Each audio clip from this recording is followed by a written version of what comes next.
Welcome to Scripts and Giggles with Shoshana and Marnie. That sounds weird. No. I feel a bit bunged up, which is really weird because I'm not ill in any other sense. If Just you got all of a COVID, sudden, tell me now. I honestly don't have COVID. I that- checked last week. Because that's actually kind of Yeah, scary. people are getting COVID again. I'm like, no, we're not going back into lockdown. No, we do need a lockdown. I'm tired. I don't want to go to the office no more. I don't want to go to the Lockdown, office, but lockdown. No, we don't need a lockdown. That took 2 years of our lives. Yeah, what if we do a little cheeky lockdown from September to like December? No. Then we open up for Christmas and that's it. I'm tired. Actually, I'm tired. I'm telling you guys. What about September to like November? Maybe, but I just want to still be able to like just go see my family. I don't need to go to the office. But The lockdown is close offices and like public transport. We still have to work. That's the problem. Yeah, work in your house, innit? And everyone's better behaved on Zoom, I think. Yeah, but people are not misbehaving on Zoom. No, but the way they are when they're in person. But the thing is, I just remember how much or how long the hours were. Like I definitely worked harder in those first few months of lockdown than I did at any time. I did not. I definitely did. I read a lot. That's good. But then you were still working. Yeah, but I was also watching a lot of TV, I feel like, probably. Yeah. But no, listen, lockdown wasn't fun. I'm not going to sit here and say it was. Yeah. But I am tired of having to get dressed to go to office. Same. I would like, and also buy lunch. I just kind of want to be in my home. Because when I'm at home, like, I have a good free good meals a day. Whereas in the office, I'll just be like, picky bits in the morning, then a stupidly expensive lunch. Yeah, true. Okay, I can't relate because we have lunch in the office, but it's still like, Must be nice. It is nice. It's Must nice to be nice. I think I eat better in the office because it's a bit more set. Like I know when I'm having breakfast, I know when I'm having lunch. I'm not having dinner there, but it feels like set times. Whereas at home, it's just a bit more woolly. Like, oh, it's now 11 o'clock. Maybe I should have breakfast. Wow. But also, it's now time for lunch. I don't start work unless I have breakfast. Really? Yeah. Yeah, I don't. And also, I don't have milk.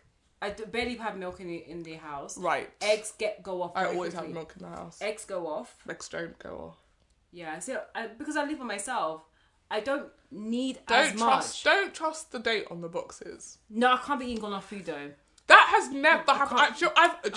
Someone needs to do a study. People clearly have rotten eggs there to throw out people's houses, right? Because people, what rotten eggs smell like. Oh yeah, we do. I've never had a rotten egg inside of my home. Yeah, but I just can't. I can't risk it. Well, we'll see. I can't risk it. Either that or I've had salmonella every day. And I just didn't realise. What is the latest you've eaten an egg after the day? Weeks. No, I can't be doing that kind of nonsense. You see, I can't. In my family, we do not look at the box. We don't look at the carton. My family does the same thing. I just take the egg. Because you can tell I can't be living when at the egg gets a bit thick. I can't be living at that risk.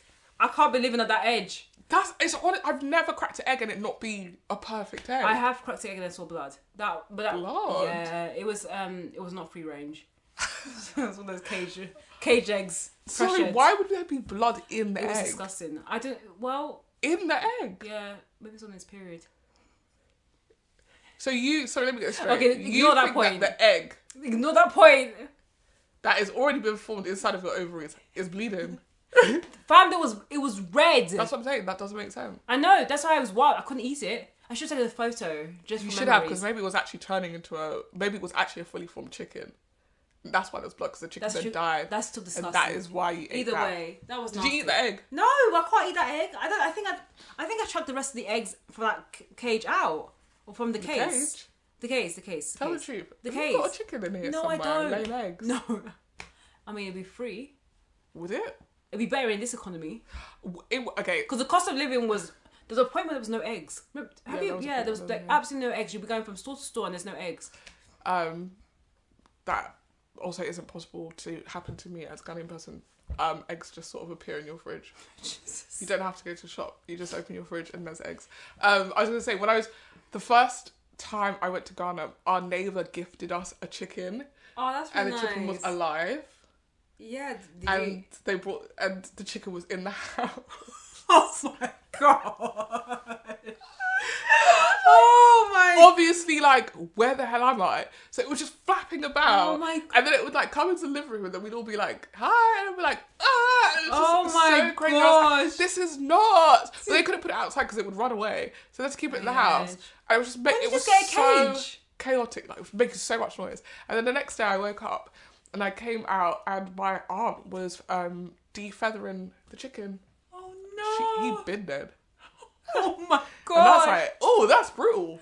I mean, oh, that's so hard. He was our little friend yesterday. I was gonna say, my friend from uni, she had a pet chicken, and I remember when she told me that, and it's ironic because she was vegetarian, and I was like, wouldn't you have cooked it by now? Because I know in my house, as for me and my house, we will serve the Lord and we will have chicken. We'll serve the chicken. We'll serve the Lord and we'll serve the the chicken chicken. for that jollof. So how have you not, killed it already? And she's like, no, they use it for eggs, and also like it's a pet.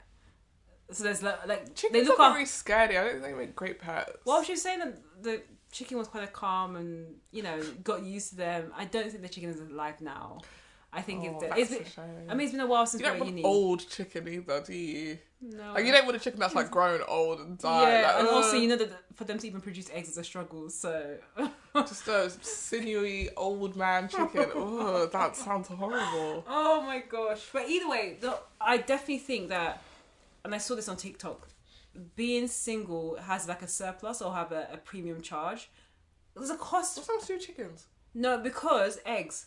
Because I can't buy a 6-pack of eggs and expect it for me to finish eating it in the time of the sell-by date. The sell-by date don't make no sense. It's sell-by, not best before. Even the best before date. Yeah, that's just best before. It's not bad before. But I want my food to be the best.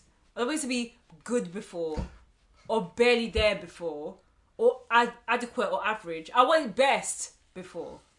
I'm telling you, I've never had a rotten egg. I'm just saying. Yeah, because you're shaking it for life. That is actually so disgusting. What, shaking the egg? To see if it's You've heavy. got to check if there's something in there. You've got to check. What if the egg has been? What if it's like accidentally a fertilized egg? I'll find out when I What crack twins? it. That's disgusting. Have you seen the TikTok of the girl like actually making A double yolk egg. No, she's actually created a little like light box for the eggs to hatch. Okay. It's actually disgusting. Why? I think people are bored. You hate chickens? No, she wanted to see if she can hatch a chicken from the egg. Yeah, what's the problem? I still think it's nasty. Why? Because you bought a chicken. You bought an egg from Tesco. But who fertilized? I thought those eggs were unfertilized. That's what How I did she thought. fertilize it? I think there wasn't. You do some research and let me know. No, but I know she was doing something wild to it because she literally was like, "I'm going to see if I can make a chicken from this egg." Maybe they're unfertilized. Maybe she did something because maybe she put it in a. Maybe she did something. All I'm gonna say is because chickens need to be breeded, right? They're not just out here just laying fertilized eggs by themselves. So when it's in the yolk, when it's in the egg, when it's in the actual egg. That's just an egg, like an unfertilized egg. Yeah, but if you kept on like putting it, if you put it in the right environment, can it become a chicken? No, because how would it get fertilized? I think she's done. She had put something into the egg. How? Injected some through the egg shell. Isn't the whole point of the shell that it's hard? I don't know. I don't know either. I know. As we're talking about it right now, I'm like, because she chickens was also able to do like some kind of X-ray and see that there's embryos. Somebody has to yeah, but you then have surely, because then what we're saying is that chickens lay eggs that they fertilize eggs themselves. Like they have male and female parts inside of them to make an egg turn into a hen. This is research that we need to do. It's not possible. We'll update in the next pod because I know I definitely saw it. I know it was wild. I don't unless she's faking it. Unless she's faking it. I mean, it's TikTok, so she most likely is. Maybe she swapped out. She got a regular egg for you guys, and she swapped it out, obviously, with a fertilized egg. Because I think it has to be fertilized. Because it's like people, right? We have eggs inside of us, but they're like not fertilized. Imagine if you were just minding your own business and that egg just turned into a person. What is happening?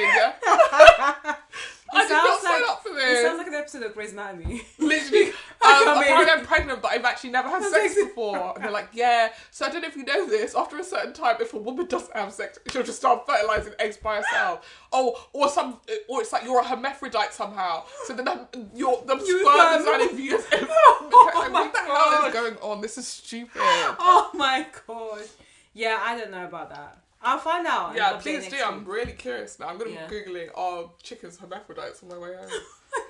I don't think they are.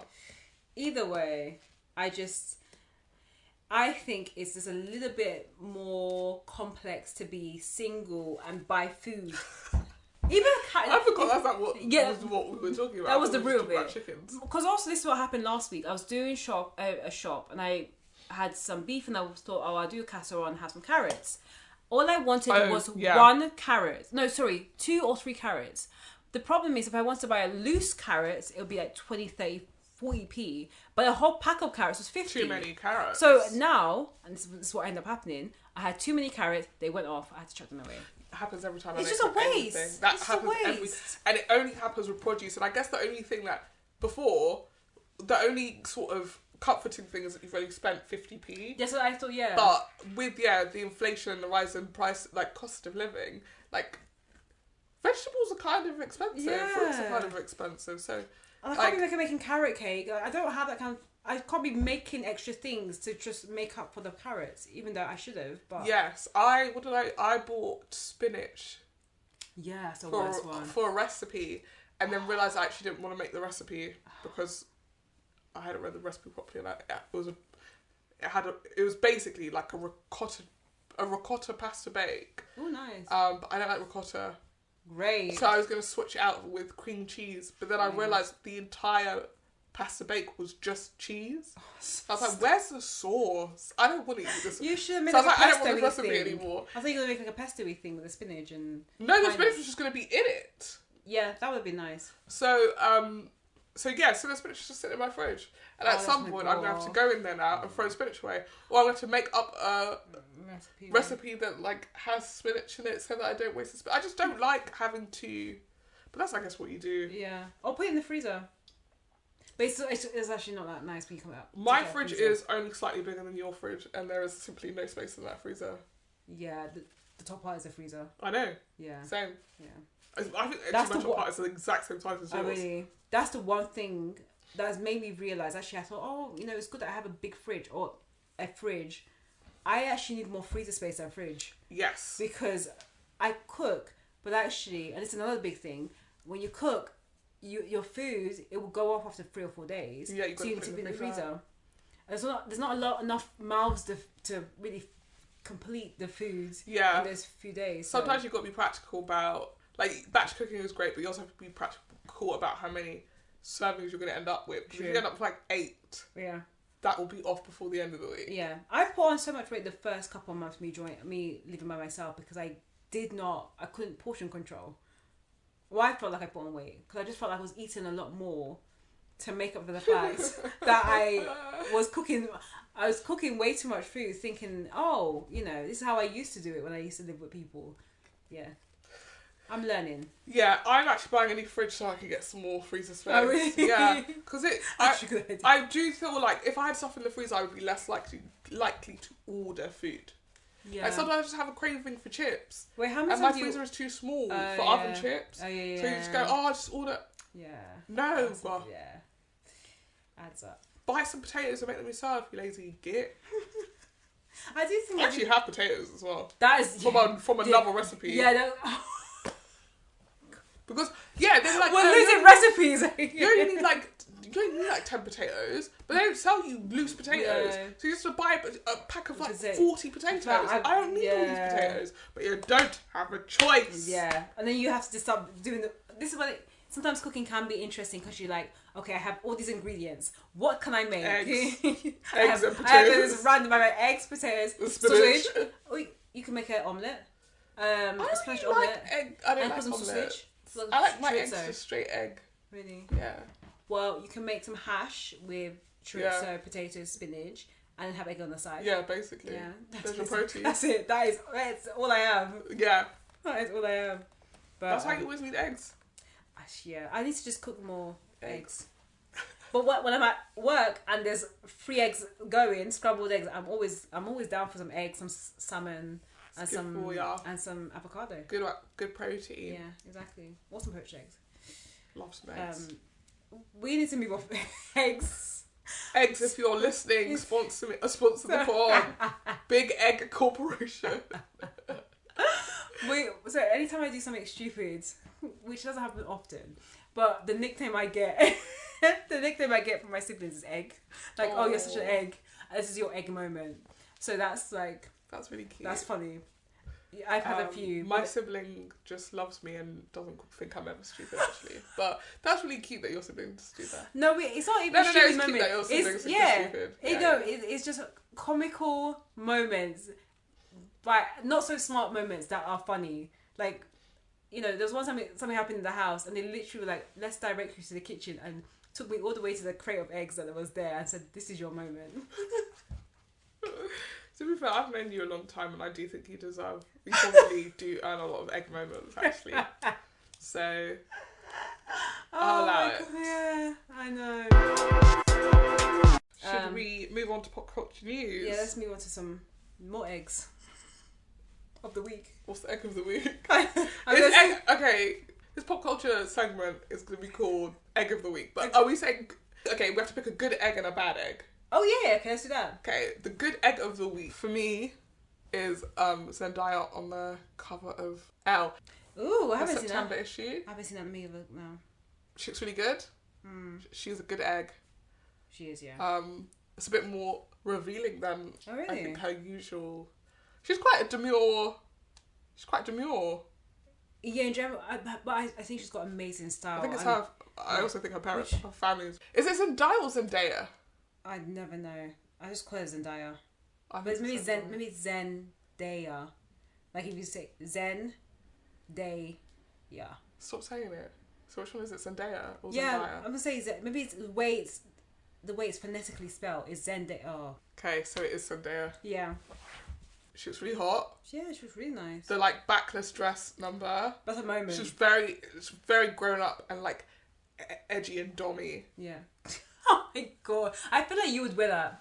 I would. But you wear it quickly and then just I'm gonna change now. I'd wear it and then I'd be like, can people see my back knee? Yeah. She doesn't have back knee. She's perfect. I'd be like, oh no. But yeah, she's really good. Yeah. And honestly, I was just like, I might actually buy this magazine. She's very good then. For you I to might want to buy buy this magazine. I assume there'll be some sort of article which I won't read, but yeah, where she'll talk about her life and answer the questions. And I don't know if you read articles recently. Sorry, that sounds so vague. I read a lot of fashion magazines because I love to just look at what's coming out, and they'll always have this model is storming the runway and storming her way into our hearts. And then I'll read the article, it's like, oh, when I was 14, I went to storm models and I got management and then I did catwalks and now I'm 19 and I'm a grown-up and I'm like, this is... So stupid. And they not to be rude to models because I'm sure some of them are very intelligent, they always sound so stupid.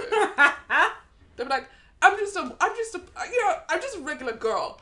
Apart from from August to October, I am walking 5 runways a day. I have no time to eat. I'm stressed. I chain smoke cigarettes, but I'm just a regular girl. Yeah.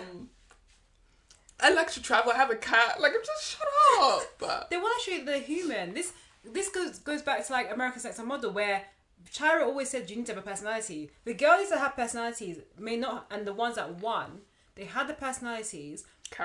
They were not always the tallest, but because they were memorable, and they had a good sob story, they won. I think if I was a model, I would actually I'd be like, I've never read a book in my life. No, I want you to know I'm smart. No, I'd be like, I actually don't really get how do you do bills? Oh my God. I'll just do it up. Just do it up. Every single the men will love that. Basically a really deep comedy bit. That no, like I've been in it for so long. So People you'd be aren't like, sure if it's the wrong Aubrey or Plaza of models. yeah. Actually, you know what? I feel like I'm like, my diet is mostly air and water.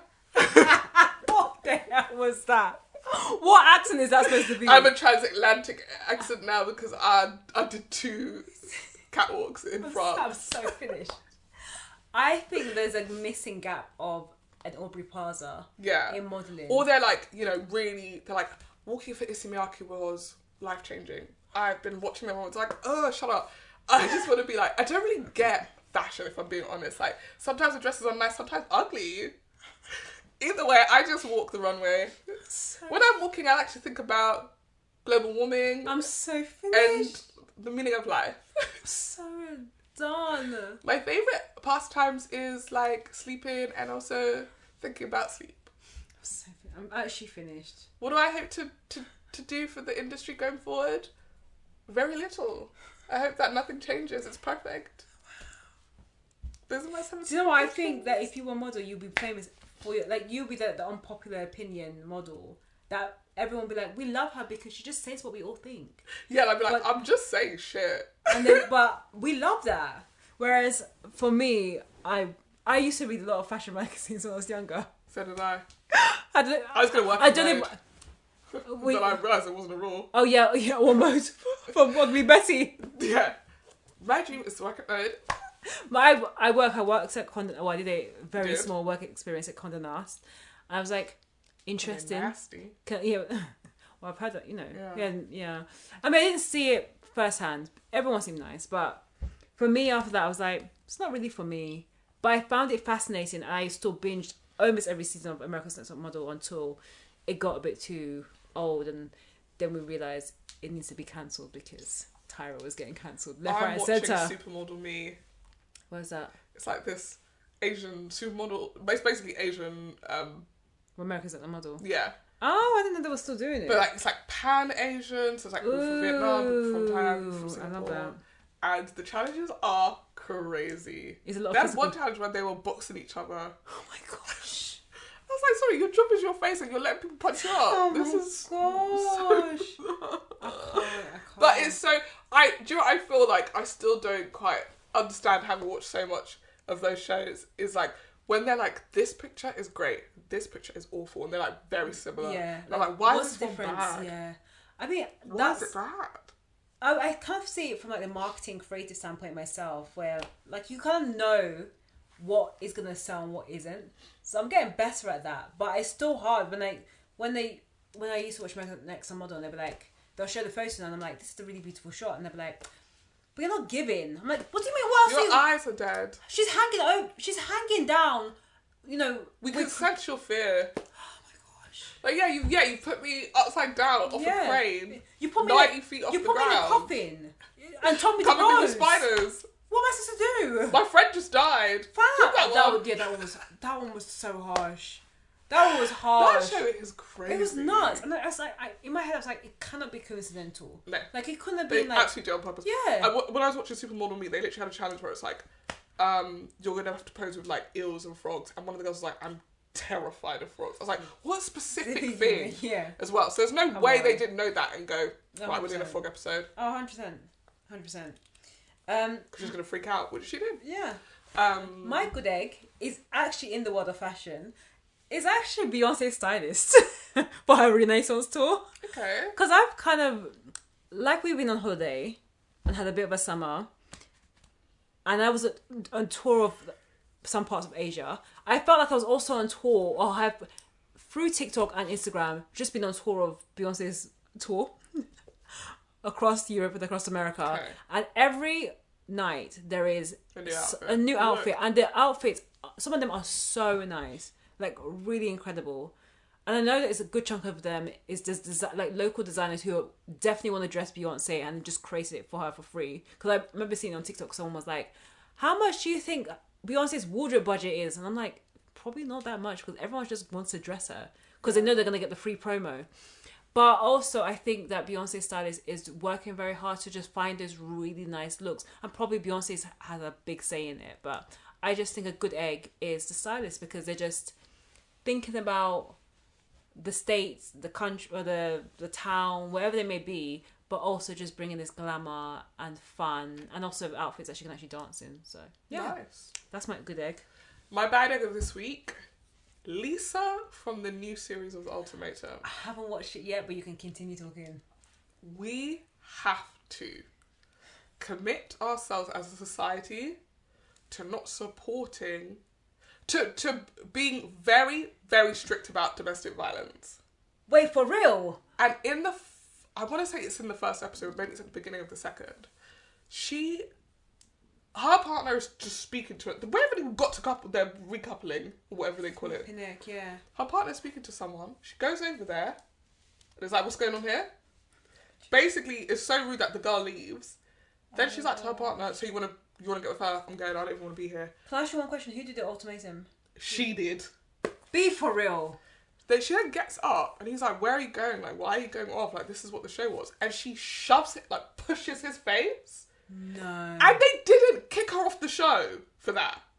They should have dragged her off the show immediately, because if that was the other way round... Oh! It's the end. Remember that girl? They're calling the police. Yeah, exactly. Because the only time I've seen real intervention from a production side was, remember that First Sight UK series, when they did the revamp, where they were heavily inspired by the Australian format. There was a season 2 and there was this girl on it, and she was loud, obnoxious, and a bit violent as well. Yeah. And they kicked her off because she was too much. They brought her back for the reunion, I think, and I think she went on another show, like maybe Celebs Go Dating, or some other show afterwards. But she was way too much on the show, and she was getting aggressive, and it's not like one of those things to trigger her. She actually was, and so they kicked her off the show because I don't know if she had got married by that point. Maybe she had, but the partner was like, I don't think I can't live with this woman.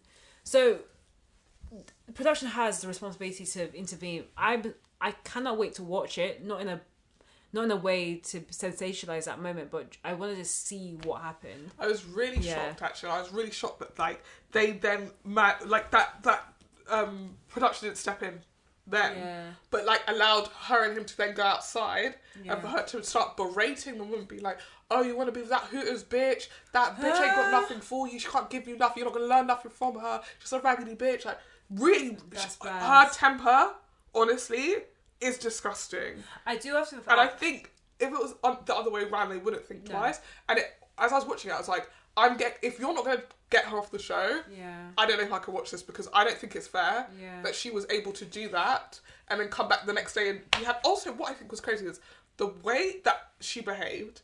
If I was any of the other guys, I'm not coupling up with that woman. Yeah. Sorry. So I think either way, I don't know what's going to happen, and I haven't watched it yet, but I feel like she's probably not going to make it that far. If she's acting like this now, she still has to do the recoupling, find the partner, and then come back again. She probably won't make it because, like you said, no one want to couple up with her. I don't know where she is in her life right now. Yeah, exactly. But embarrassed isn't even the word that you should have for watching that back. I think you need serious help, and you guys should not be together. No. And the fact that she did that to him, and then he then continued to be like, "What's wrong? Are you okay?" to her was like, oh, it's very obvious that this is a dynamic in this relationship, that's how she treats him. And this is not the first time that's happened. No way. No. I also think about it. And she's a clown anyway, because she I think is slightly older than him, or earns more than he does, and it's like, we don't need to worry about money. I'll take care of you. There's so many stats about you've already listen to what you're saying. You've told this guy you're happy to bankroll the rest of his life, and he still doesn't want to marry you. So obviously he doesn't want to be with you, baby. And now I get it, because you beat him up. Yeah. It's so interesting, and maybe there's a discussion for another pod about the whole dynamic of a woman out-earning a man, and how there's loads of stats that have shown that doesn't work, or has not worked in terms of having long-term successful relationships, because there's this power imbalance. That being said, if you flip it on the other side, it's seen in society as being normal. But just going back to that, I'm keen to know the demographic of Lisa. Black. I hate. Black, 31 years old. I hate. She behaves like a child, but she also seems so much older than. I actually hate. Full disclosure, we are also 31. Yeah, I was gonna say, yeah. So much older than us. That's why I'm like, I hate to hear this. And then the second thing I was gonna say is that she just looks like someone from Love and Basketball. Like, that was it. I was gonna say, I'm not surprised that she's not being kicked off, especially from an American perspective. A lot of like American views are used to seeing women go off in these type of reality shows. You can fight. I'm not talking about black shows. I'm just talking about in general. Like look at Real Housewives. Yeah. They're used to seeing women flip out and it's acceptable. It doesn't mean it's right, and I think that's probably why she's not been kicked off yet. Yeah, I know, and it's just but that I couldn't stop thinking about the double standard of it all. Yeah, I was like, you can't do that. Like, one, you just can't do that. Period. But you can't do that and then keep running cameras and allow her to continue to berate this person. Like, it's abusive what she's doing now. But it's content. I hate to sound like a producer just then, but that is. If I was a producer, I'm keeping her on just for a little bit longer to see how far she'll go before I have to kick her off. If the only reason and the only way they're going to kick her off is if she's so physically, if there's such a big physical altercation that he starts bleeding or he has to go to hospital, that's the only time they'll kick her off. Well, yeah, I don't know how it ends, but I'm just saying, like, nothing has shocked me more this week than the fact that was allowed to air. What demographic is her partner? Black. Oh, as well, okay. Black on black crime, fam. Literally, and then the girl that she was cussing black. I need to watch this. We're going to be reviewing that. Yeah, well, we were reviewing it next week, but I saw it today and I was so shocked. Yeah. I was like, we have to talk about this. It's not okay. It's not okay. No one should be putting their hands on their partner, and nobody should feel like they can't have a conversation with their partner without them putting their hands on them. Yeah, and we can't normalise that either. Like, there needs to be like... She's so lucky, because my instinct, if you did that to me, would be to do something to defend myself. Yeah. And he didn't even lift his hand once. No, I mean, one is on camera, and two, if you've learnt from Jay-Z, you just stand there and be quiet. I couldn't do it. You're not about to shove me, and I'm not shoving you back. Get your hands off me, first of all. Flipping... Our arms were swinging, kicking. And my guy just stood there calmly because he knew he was in the wrong. We don't know, allegedly. We'll never know. We'll never know. Maybe Beyonce will write an autobiography just before she dies and we'll get to find out finally. Maybe someone has the audio and they paid them off. Maybe Solange will write an autobiography. Somebody needs to write an autobiography. I agree. Someone needs to. Who? The bodyguard. Because he was in the lift. It was Solange, Jay-Z, Beyonce, and the bodyguard. Someone was holding her back. Yeah, it was bodyguard. It must have been the bodyguard. Because Beyonce was just standing there like, yeah, but allegedly the bodyguard and Beyonce have been... You don't know. Genius. No, take that back. I can't, because that's... Mother would never do that. Allegedly. I think that she was just standing there because as an older sister to a much more boisterous younger sister, my sister wouldn't fight my husband. I'm not getting involved. No, but I fight her. You would fight your sister? To back her off, like to calm down. I'm not getting involved. So you would just let your sister beat up your husband? Because I know my sister would never beat up my husband unless it was because of me. Okay, yeah, sorry. If it was in my honour, continue. Knock him out. I'll join you. I'll join you. Again, we've just said no violence. Don't condone violence. No one beating no one. No. Especially not in a confined space like a lift, so you can't even run. A lift is painful because you're enclosed. Yeah. So you're getting beat down. Yeah, you can't go nowhere. Yeah, there's no space for you to dodge the slabs. And I pressed floor 30. We're going to be in here until the top of the building. Good luck. You better start pressing those other buttons if you want to get out of here. Oh, I'm finished. No, stop hitting people. Stop. Literally, I'm trying to think of it. I don't know. Like, I've never been in a relationship where I've needed to issue an ultimatum to go on a show. But if I ever was with someone where it was getting to a point where I was so frustrated, I just don't think I would, because my anger, like, it really takes a lot for me to put my hands on someone. So if you were getting me so mad that I was doing that, well, let's wrap this relationship exactly. up. I would literally walk away and be like, it's over, it's finished. Again, this is my issue about the Ultimatum. There's another show that is similar to Ultimatum. It's called Put a Ring on It. It's on by their own network, so it's like predominantly black couples. And they've had about 3 or 4 seasons now. And I've now got a bit tired of the format because I don't understand how this show exists season after season, where people come and just say, you have to put a ring on it, and then they're allowed to date other people. And for me, I'm just like, I don't understand why we have a show like this, and we'll talk about it when we review the Ultimatum. They have switched it up a little bit. Are they? Okay. Their opening episode was like, a bunch of conversations between the couples before they actually meet the others, and I was like, this sucks. Yeah. No, to me, I just need to understand why we're doing this. Why are we here? What's the point? I want to see the VTs. I don't want to see the... Why do you feel like you don't want to marry me? Let me out of this conversation. This is you begging. You're begging. This should be private. It shouldn't even be in front of me. Do it in your house. Yeah, I don't know. But anyway, she's a bad egg. Yeah, we'll review that very soon. She sucks. And I mean that from the book. And then the worst thing is the next day she goes on a date with one of the guys and he's like, I admire your passion, like you're just such a passionate person. I was like, don't do that. Don't fuel it's not passion. It's aggression. It's fully aggression. It is. You can't force someone to love you.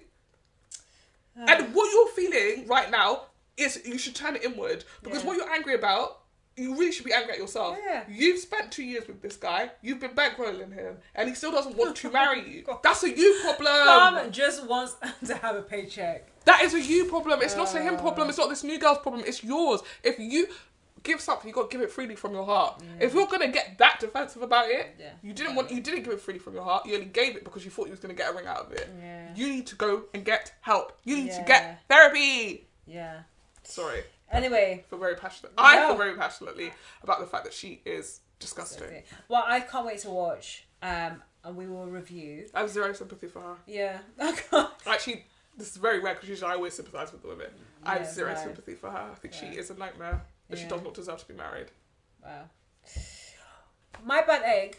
So, Funky Dineva is a popular gossip blogger. He's on Fox Soul talk show, TGIF, and that show is just known for like having commentary on like things that happen in politics and socials and entertainment, etc.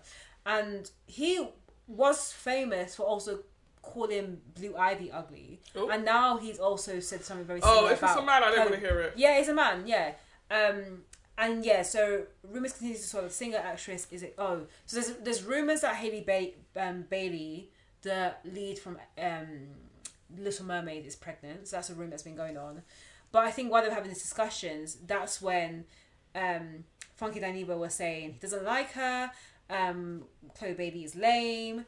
I think he called her ugly pretty much as well. Sorry, this is a quote. She should have never shown up on that camera with that fat ass face with no makeup. She ain't cute. She's not believable. I'm not actually gonna give him the airspace. We're not doing that. But let's just say that having a black, and he is a gay man, a black gay man trying to diminish and trying to insult a black woman. It's just, why are we in this world where we think it's acceptable to do that? And they think it's acceptable. Yeah, I'm confused, and I'm not even confused. I am disappointed and saddened that we are now just trying to diminish and trying to bash a woman. And so it's just disappointing to see that kind of story. And Chloe Bailey did nothing wrong. I just think that, again, go back into my ethos. I'm going to have to get printed into the t-shirt. Men are supposed to be seen and not heard. Who told you your opinion about how she looks was of any, like, value to anybody?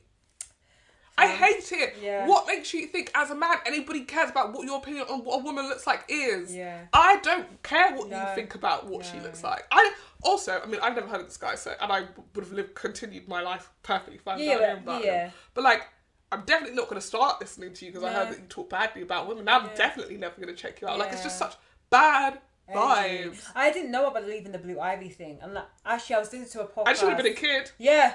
I was listening to a podcast about... Which podcast was I listening to? And they talked about if someone's like slamming kids, that's the end. No, it wasn't a podcast. It was something on YouTube where, like, if you're out there going to be just slamming children and how their parents are, and Blue Ivy has been a target of this type of, like, basically attacks, then you don't get my vote. Like, I'm just going to completely start blocking you. Also, people who talk about how kids look are weird because kids look goofy. Yeah, we all into did. Your face. Like, if someone's like, no, but you have to admit that kid is good. Huh? Go to jail. Come on. Children are supposed to look goofy.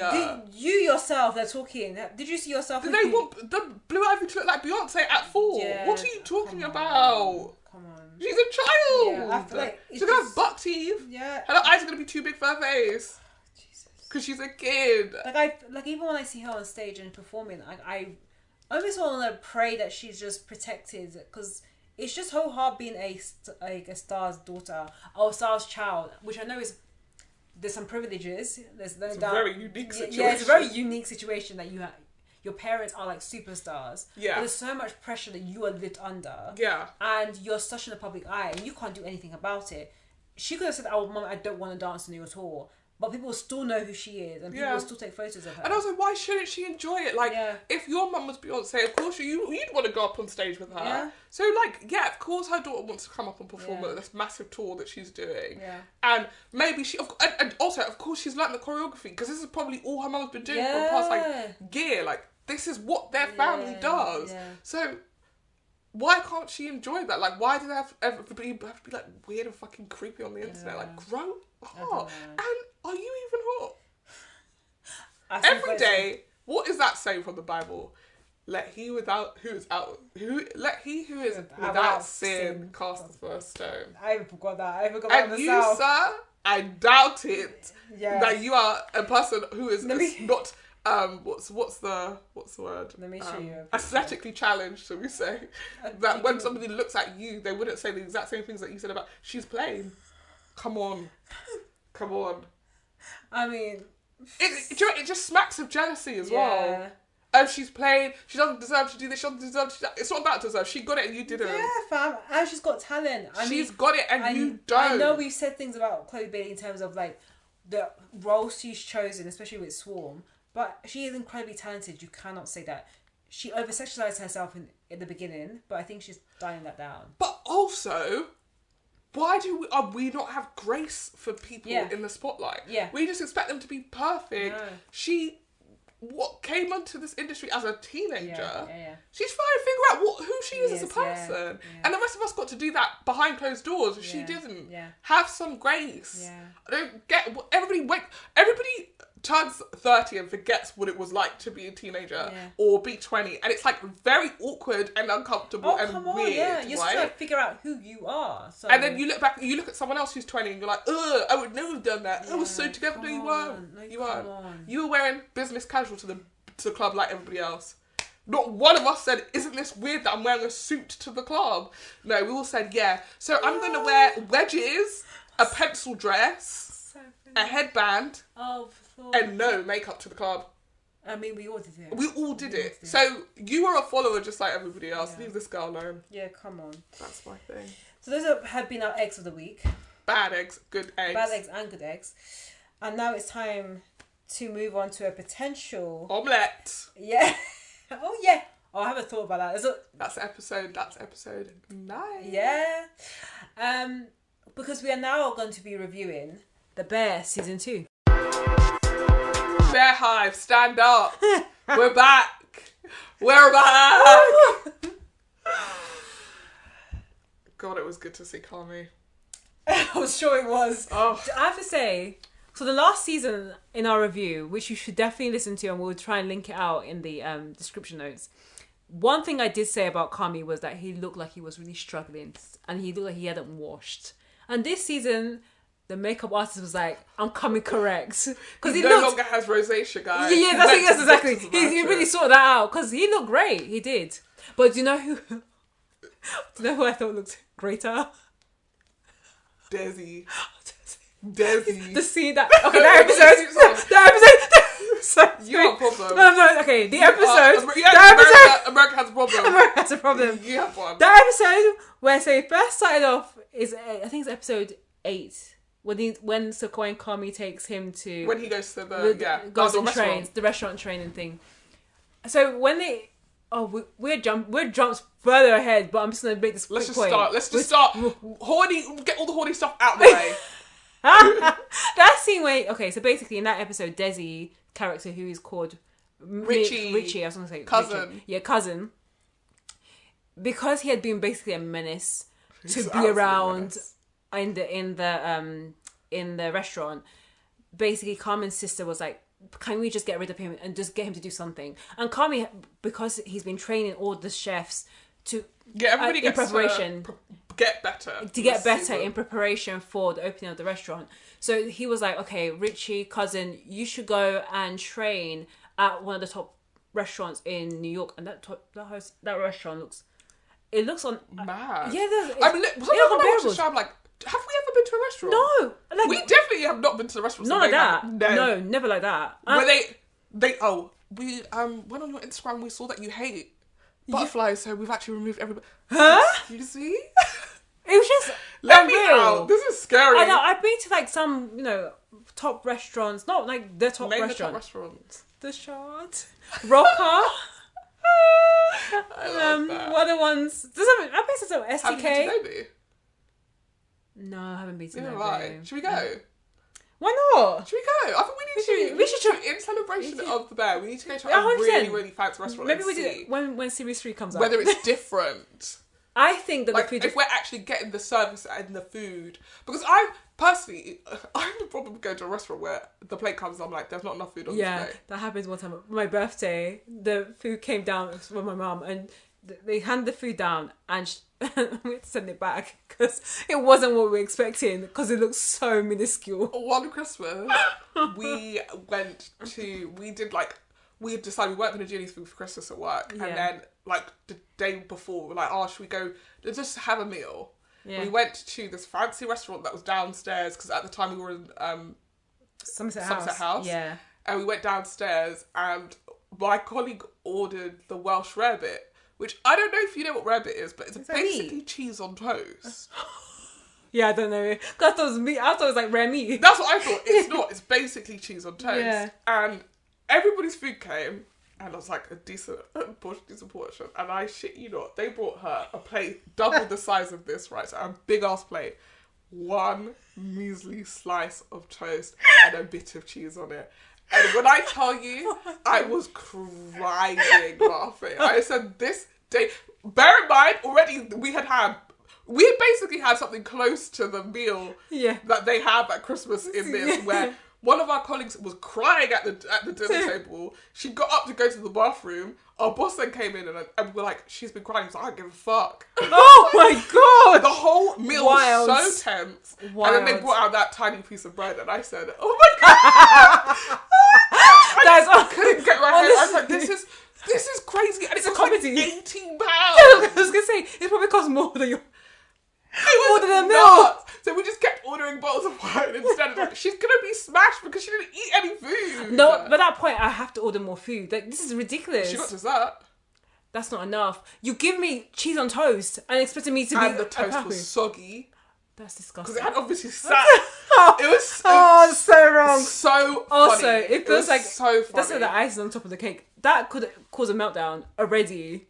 No. We just had to, again, as I said, so much toast on that table that we were just quietly eating this toast, and I was like, no, we're in a prank show. This is a prank show. This has to be. What is going on? Oh, that's so funny. So I said all of this to say that was supposed to be a fancy restaurant. Yeah, but it wasn't. They brought us this too small a portion. So sometimes when I look at the food, I'm like, I'll eat this in a mouthful. But what I realised in this series is that it's a tasting menu and they have like 9 courses. So it adds up. By the end, you probably will be full. Yeah. But like when you just see like, is this the main? Yeah. Oh my god. Yeah. That's when you know you'll be disappointed. But then the whole idea of the fancy and the fine dining is like the ingredients that they sourced and how it was prepared and like watching the series and seeing how they prepare the food and there's how finesse everything is. You're like, okay, this is the reason why it's fine dining. But that being said, I just want my chicken and chips on rice and I want to be full by the end of the meal. The next Christmas, we went to a much nicer restaurant, the food portions were small as well, but like everything just tasted so good. And that's the thing. The richness of the flavors, you probably don't want to eat like a massive bowl of it. Yeah. So yeah, sometimes it really does hit. I have been for me the best type of restaurants is a bit more homely, but the food is of course has to be the star. Like the food has to taste good, like flavoursome, like different dimensions basically as you're eating. But it doesn't have to be the most like fanciest place in the world. And that's what I feel about Nobu. I feel like it's probably going to have great service, beautiful aesthetics, but I don't think the food's going to be like that. Very little food. Yeah. Oh yeah, very little food, and I just don't think... I don't think I'll be blown away. Why do people go there? Why do people talk about it so much? I think it's a hype. Do you know where we have to go? Stork. Is that SDK? No, Stork. It's I feel a like high-end African restaurant. I've not heard of that. Oh, okay, I've not heard of that. I've heard of a Coco. Oh, is it? I wanted to go Coco. Yeah, which is Nigeria. I think it's Pan-African, but predominantly Nigerian. Yeah, same. This restaurant is Pan-African, but we'll really, we'll see. We'll see. Well, we'll do a bit of a review. Yeah, I would love to be like do fancy food and it's just food that I can make in my house. I love that idea. Or like food that but I want you to has like sentimental value to me. Yeah, but I think it's the idea of like going to a fancy restaurant where they can serve me the jollof rice, but I know that my auntie jollof rice is stronger. Let's wait till we eat food. Yeah. But if you do a twist on the jollof, which I've seen that Coco does. This is jollof rice but with a duck egg. I'm like, that's where I'm like, okay. Yum. Yeah. But I'll be like, you put that duck egg not for me. You put it for the certain clientele you want in this restaurant. I have a duck egg. I love eggs. Oh yeah, we know. We know. Yeah, basically, I'll know that this is a Ghanaian restaurant if there's different types of eggs. You can go. This egg ostrich, I'm like, open that baby up. Oh gosh. Anyway, that'll be too big an egg. Yeah. Talking of good eggs, back to the outfit. Sorry. So that episode is called Bolognese, and so they tell Richard to go and train in this very fancy restaurant. They never call him Richard. Richie, sorry. Richard's so formal. Yeah. Or cousin. They tell Richie, cousin, to go to this restaurant to train and learn about service, which I think was a very great learning. Like, he really... He's searching for a purpose in this series. Honestly, 100%. That episode really gives him 100%. And so the person he's working with, they get him to be cleaning forks, and he's like, "Am I cleaning forks for the whole time I'm here?" And he's like, "No, you'll be upgraded as you master the forks. You'll go up to the spoons and then whatever." And then there's a point when the guy says, "Okay, you've passed this test. Now it's time for you to be on the ground and shadow me." And here's the suit. So the first time when he put the white suit on, the white jacket and the white coat, I was like, "Oh, he looks good." Oh, the chef coat. The chef coat, he looked very good. And then I was like, "Okay, that's nice." Next, the black suit. I said, "Huh? Huh?" I was double taking because I was doing my hair while I was watching. So I said, "He looks so good." I hate that I found him attractive wearing that black suit. Do you know when I found him attractive? Go on. What did you find him attractive? Because I hate that for me. I don't think I can say it's too embarrassing. Don't tell me it's series 1 when he was like shouting out Sydney. No, Please. It's in the same episode, but in the morning when he goes to the restaurant, he like puts that leather jacket on. Oh, big for real. Big for real. And he's like driving in his car and he's singing the Taylor Swift song. Oh yeah. I was like, oh my gosh. They really don't. You know what? This is what happened last season. We were like, no, you were like, why is the chef? Call me. And he was like, what? Call me? Pocket rocket. Yeah, call me? Please hold my check. And he was like, let me get my suit. Because from then on, when he started wearing that black suit, and then episode 9 and 10, he kept on walking around in the suit, and everyone was like, hey, Richie, suit. Yeah. Decided to change things up. I was like, that reminded me of my favourite line. Yeah. Sorry, I'm going to say it now, but in episode 9 when he goes back to work and everyone keeps calling him the suit, Tina's like, did you go to a funeral? And he's like, yeah, of all my enemies. I was like, yes! You ate that, Richie, you ate! That was a great line. That was a great line. When anyone ever asks that question, I'm like, yeah, I went to a funeral of all my enemies. They in the ditch. I'm sorry, that was a great line. Richie, stop! Because there are people here. It was so funny because series 1, I think I talked about it in the review that there were moments where it was very much heavy drama, very chaotic, very loud, and there's some of those light moments that were quite funny, like the kids being drugged up with Xanax by accident. And in series 2, I had moments where I actually like audibly chuckled and audibly laughed. That was one of the funny parts. I actually like laughed. Really that's funny. There's some other funny parts as well. I mean the family Christmas we're going to talk about, but there were some funny moments where it was actually laugh out loud funny, or just chuckle funny. But there's also some of those hard moments as well. But that's the bear. Going back to Carly because I didn't get to finish. Oh yeah, should we just start? Yeah. We didn't even do a fully acknowledge in the same way that having a crush on Richie is kind of like, it's problematic. Having a crush on Carly is problematic because I feel like both of them aren't hot, but they're hot, if that makes sense. Like, You look at him at a certain angle, you're like, absolutely not. No. Then you look at him at a different angle, you're like, oh. I don't feel it that much for Kami. But I get what you're saying.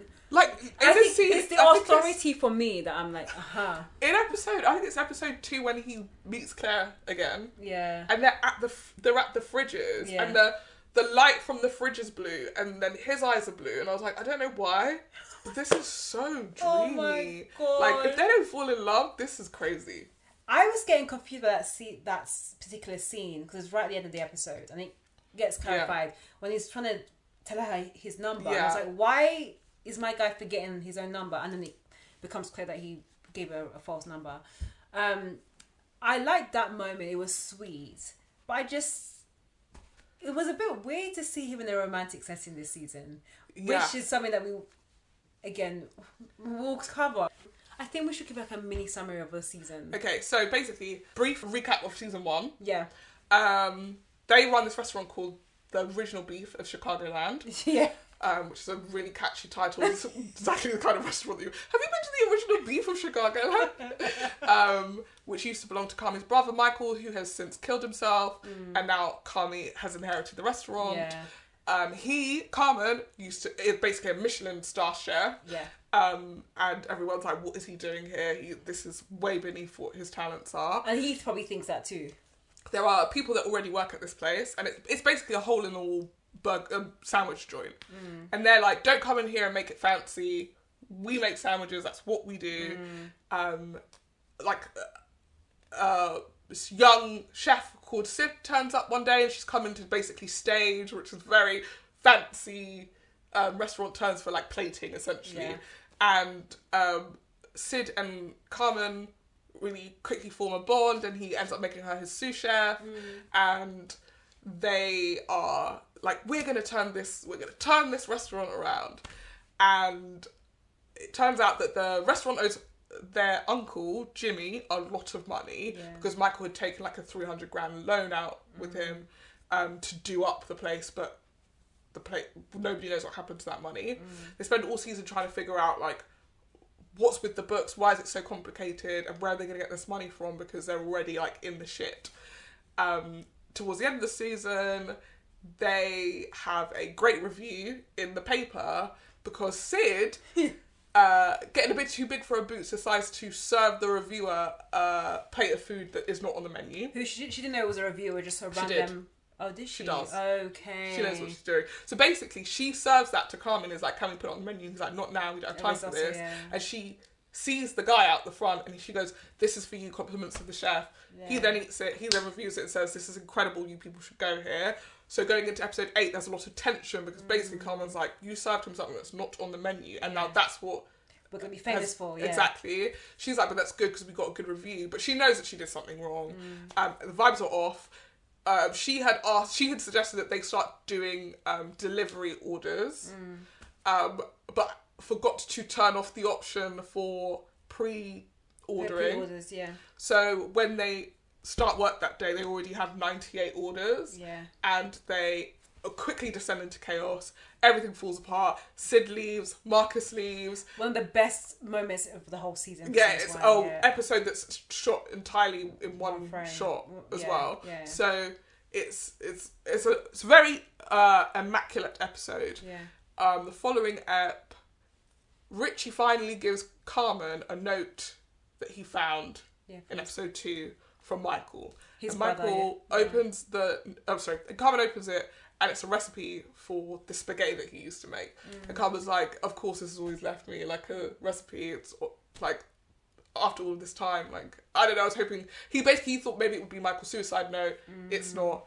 But the recipe involves these tinned tomatoes, and when Carmen opens the tomatoes, it's filled with cash. Yeah. So they open all the tomatoes, they find the money, and they basically go back to Uncle Jimmy and say, we're gonna reopen this restaurant as something else. Yeah. Sid comes back, and Kami has her notebook and sees that she's made all these plans for what it could be. Yeah. And he goes, let's go in at 50-50, we'll do it together. Yeah. But obviously he's going to stump all the money for it. Yeah. And they make a deal, and you're going into season 2 being like, they're going to make a new restaurant! There's hope, because I think we were getting to the point where you honestly felt that they could have just burned down the whole restaurant. It's so well done, that twist at the end. Yeah, it is. And it's a bit of a shock. You're like, oh my gosh, that's money. Yeah. And then there's so much joy, and then you're like, where does this go next? And season 2 kind of opens with they're now revamping the old restaurant, and they realise that they quickly have to, they only have like 12 weeks to rebuild and revamp. Open if they're going to make money to pay back Uncle Jimmy. Yeah, and they're taking out more money. Yeah, more money because they have to borrow more money from him. And this new restaurant will be called The Bear. And over the series, we follow this journey of them revamping this new restaurant, but also prepping for this moment, and not just prepping from a building, an architecture perspective, but actually every single person preparing for this big moment. Yeah. And I think there's one thing that we talked about in our review in series 1 where I think you said that you were keen to see the other characters beyond Carmen and Sid, and I think we get that. With each episode, there is a bit of a mini deep dive into each character without it feeling like forced. Because I was thinking, as I was watching this, I was thinking about Orange is the New Black, which literally every episode was about a specific person. Which I loved the way that they did that. Yeah. But I think there was one season where they just focused on like a very short period of time. I think it was like one day or one weekend, and then each episode was someone's perspective, and that was probably one of the worst seasons. Yeah, I didn't know that season. Yeah, because it was just really long. And repetitive. And you knew what was going to happen. Whereas in earlier seasons, when they did each episode with a different person, it just was done so seamlessly, and especially when it's the earlier ones, because it was the opportunity to get the backstory of who was who and why they got into this place and why they were in prison. Yeah, I don't know if you've seen the first season of Euphoria, but they do that really well as well. Yeah. So like at the beginning of every episode, you're with a certain character, and they're basically going like, this is why this person's like this. Yeah. And then you go into the episode and you're like, okay, great, I've got a little bit more info about why that person is like that. So it can be done really well. And I think this season, again, like you said, I think they gave each character the amount of time that their character's value has, if that makes sense. Like we see Ibra at one point like smoking a cigar in the park. Yeah. And there's no context before or after that, but it's like we don't really know anything about Ibra anyway, so like this is maybe completely enough. Yeah. Should we go to organise this? Should we go by our lead characters and their arcs? Yeah, let's just do that, because we're gonna just be throwing going left, right, and centre. Yeah. So let's start with Sid. Maybe we leave Sid and Kami for the end. Let's start with Marcus. Yeah, let's start with Marcus. So, and Marcus is a pastry chef. In the last season, he made the perfect donut, but then come and smashed it up. And in this season, there's a reference to it because so basically his task is he has to come with 3 desserts for the menu. And as part of that, Carmen and Sydney send him to Copenhagen to train with a pastry chef. At the same time, Marcus's mother is quite poorly and has been ill. I would have been ill in the first season, but they never talk about it. Yeah. And he cares for her, so he's a bit nervous about going to Copenhagen because he's like, who's going to look after my mom? But she has a carer, and it turns out to be fine. And when he goes to Copenhagen, he meets a chef who's played by Will Poulter, who is just like, I love pastry. And one thing I will say about this season is all the other chefs that they meet have stories that are like, yeah, what can I say? I was bad at school, got kicked out, no dreams, no hopes, nothing. Yeah. Then I walked into a kitchen and I was just really great. Yeah. Like, they're the same. Every single person's story is like that. Or they're like, yeah, I was good at food and then I had to sell my company. I got hit by a bus, broke my leg, someone killed my dog. And then I started this restaurant and it's been really, really successful. But he then comes back and he pitches these 3 desserts. But one of them is called Sid's Donut that Kami mushed up because he's a little bitch. And I was like, that's fun. They're very funny. And they're like, we'll have to think of another title. That was the... But like, for now, I think we can just call it that. Okay, that was the reference. I didn't get it, but I thought it was funny. But I forgot that happened. It's the donut that he said. What the fuck are you doing? Get back to work. And we were all like at home because we knew that Marcus has spent basically the entire season trying to perfect this recipe for this donut, and he just figured it out. But at the exact time that Carmen is literally losing his mind, so you know, recipe for chaos. But towards the end of the season, no, not towards the end, when he's in Copenhagen, he calls Sid and they're catching up, and it's like, oh, they seem to have a good friendship, or maybe a bit more.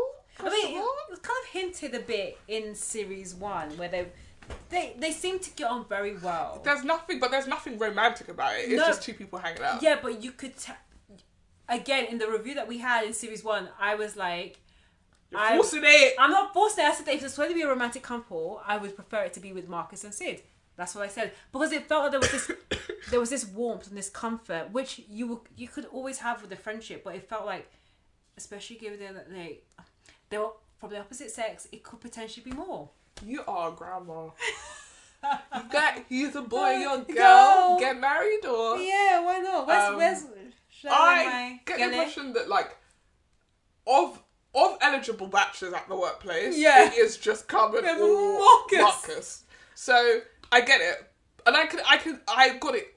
Definitely, I felt it more from Marcus towards Sid than Sid towards Marcus, because Sid is a very particular person, as we will learn as the season goes on. But they definitely have a rapport, and even when he comes back, she like makes comment like, "Oh, so you can't say hello anymore because he's come back, but he hasn't come to say hi to her." And it's like, okay, you know, bit of friendly light joshing. In the final episode, Marcus is like to her, because she's like, "I'm really stressed, like, really nervous about this."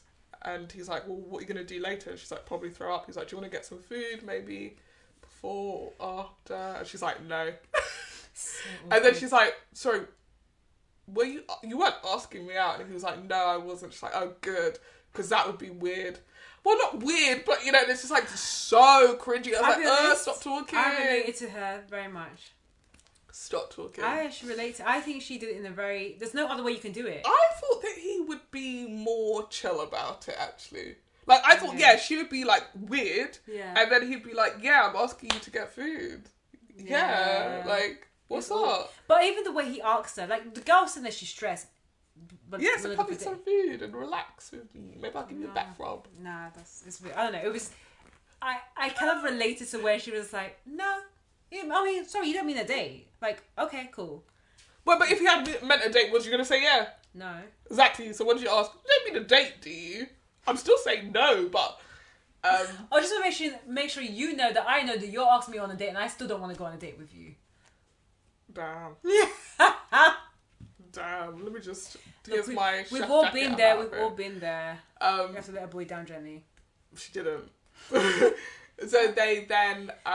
things were a little bit awkward between them, and then during dinner service, he says to her, like, I don't know, he's saying, like, hands, like, they need someone to collect food, and she's freaking out because they're getting all these tickets and she is struggling to organise them. And he just starts yelling at her, "Are you ignoring me because you're mad at me from earlier? Don't ignore me!" And it's like, what the hell is going on? Everyone's like, whoa, Marcus, get back to your station. And I was like, oh, damn. Yeah, don't get with him, girl, because he's crazy. Was he yelling? Yeah. Oh, I can't remember. I know it was awkward. No, he was told to go away. Yeah. Because he's like, don't be weird with me. Yeah. Because of what happened earlier. It's like, I'll do whatever the hell I want, sir. So can't handle rejection. That's Marcus's arc. But by the end, they're friendly again. Yeah, it was. Yeah, I think it was. Oh yeah, because they have a little heart-to-heart conversation. Like, yeah, we're good. You're good. Yeah. Yeah, because he comes back and he says that guy smoking crack in that alley. And she's like, oh no, God. Fire him. God, this is so crazy. so crazy. I have so many points to add, or just to fill in the gap. Firstly, the Copenhagen one. Okay, what was the name of the British guy you were saying? Will Poulter. Okay, no offense. I thought he was a real life chef and he was not an actor. He's an actor. Yeah, he wasn't giving me acting vibes. He's great. I thought he looked great when he was doing the chefing. He's great. He was plating, but I actually thought from the way he was talking, and I actually do have a question, and if I had the producers in front of me, I'm very keen to see if they actually brought any real life. They did. Chefs, not just to be in the background as extras, but actually to act. No, they did. Who? I know the handyman guy. No, in Sid's episode, all the people that she meets. Oh, they're real life. Oh, real life. Yeah, okay. I thought that too, and then I thought he was as well No, because he's an actor. yeah, he's famous. He's in other films. Oh, really? Yeah, he was literally in He looks great, but I just didn't feel like... Guardians of the Galaxy. Oh, really? Oh. He's literally in it. Okay. Yeah, so, because I never recognised him before, but also because the way he was acting, because basically, you know when you have like a real life person versus an actor, they behave slightly differently on screen. And I didn't get that from him. I was getting that kind of like, not awkward vibe, but I just wasn't getting that he wasn't as performative. It felt quite subdued. He was doing a really good job then. Yeah, true. Because I actually thought he was a real life chef that they brought on to be a real life chef, helping him or teaching him how to be, teaching him how to play and teaching him how to create really like beautiful desserts. There was one dessert they had with olive oil. I'm not gonna lie, I was actually getting hungry watching this show. No, they make the food look so good. I was so intrigued. But I think, okay, one of the moments that made me kind of tear up was when Marcus was showing the desserts that he was gonna make for the menu, and he was presenting it to Carmen and Sid, and he was like, okay, this is the fourth. I've actually done a bonus, and this is the bonus dessert, the cannoli, and it's called the Mikey. Yeah. And that's when I was like, oh, that's. I felt a bit welled up there. I was like, oh, you've got me. You've really got me. One thing I will say about this show is like they've really, really got me to be invested in this fictional person who died. Fam! Like, I'm not gonna. When he said the Michael, I was just like, don't do this, man. And then afterwards, I was like, hold on a second.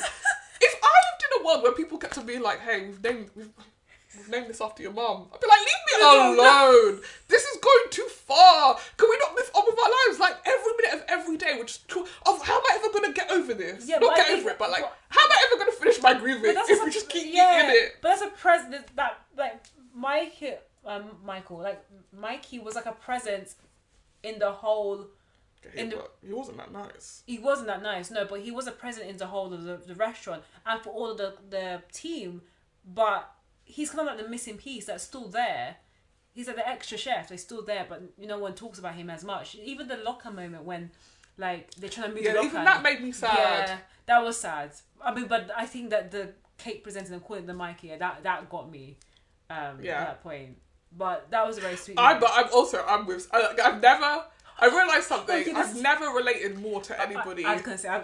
now that I know more about them. Because I'm Sid just being like... Yeah, when I watched Sid's story and I was... Like, why don't you guys fucking stop talking about this? When she said that, I was thinking about you. And I was like, she's really reminding me of Marnie. Really blasé. The bluntness. Anyway. The bluntness, just like, let's go on. Do you think that it's the first man that ever died? I just think because this was his restaurant. This is home. This is the bear actually now, and it was not his restaurant. His restaurant was beef. This is the bear. From meat, okay. You could have come into the bear, but you didn't want to do that. No, because you was running the beef. Yeah. Yes, because we could have just had sandwiches and be making some good margins, but you want to be doing this kind of fancy mahi type of meal. Yeah. No fan. So yeah, there was that. When going back to the Copenhagen storyline for Marcus, I love that he went to Copenhagen in terms of like going. I don't know if Copenhagen is the best of the best in desserts, but the Danish pastries are renowned. Yeah, but I also was kind of confused why they sent him all the way to Copenhagen when they're in financial constraints. Like they actually have to make the money back. They had budgeted for this stuff, they said. They did, but why couldn't he go to a really great restaurant in New York? New York is one of the biggest cities in the world and it has one of the best culinary experiences in the whole world. Why do you have to go to Copenhagen? What I got from that was that, like, I'm Carmen, right? Yeah. And I make food to a certain standard. Yeah. I want you to go where I went. So you understand why I have those standards. You're going to New York is of no use to me if that's a restaurant that I've never been to. And then you're saying this is how they plate stuff in New York. I don't give a heck. Yeah. This is how I plate stuff. Yeah. So I feel like sending people to places where it's like, oh, these are places people... Like, even the fact that he sent Richie to a restaurant that he had worked at before, it's like, I know exactly what experience you're going to get from it because I went there. Yeah, I get that point. I think for me, when I was thinking, Copenhagen from London is... Yeah. It's not that super expensive. No. We've been... Copenhagen from New York is a very different trip and it costs a lot more money and he has to stay there as well. Yeah, even though he stayed on the boat, which is probably cheap. With the cat that he never met. Oh yeah, true. That cat been there. Yeah. And then also I was also confused about why we had the storyline about the guy who was knocked over and then. Did that not make you? That made me really sad. I was it didn't make me. No, it didn't make me sad. I was a bit confused. When the guy gets up and hugs him. Yeah, I mean, it was sweet. Know why, it was sweet. It was sweet. I just felt like this could have been something that could have ended up on the cutting room floor. I feel like it probably has something to do with Marcus and like caring, like some sort of metaphor for caring for people. Like, of course, he's the one who heard that guy yelling help, and I wonder how many other people have walked past him. I mean, I don't think Copenhagen is like London in that sense. I think if people had heard him, they would have helped him. Yeah, but it just seems so it was random, barren of people for something. That's like the emptiest Copenhagen I've ever seen. But when we were there, it wasn't like super populated. No, but I also wasn't like not one person walked down the street this whole day. You remember when you guys got lost? That was scary. Let's just and say that's because we did go down some scary streets, actually. I felt when he was walking... Yeah, let me take that back. Parts of Copenhagen are pitch black and nobody is there. Because Marnie and our good friend Tally, those guys went down a different route to us after we went to... Was it that... Christiana? No, it was on the way to Christiana. You guys had gone to Christiana. We were walking to Christiana. Okay, and then Tabby, and then you guys got lost, and then we did eventually meet up again, but you guys were screaming, all shooken up, and I was like, what happened?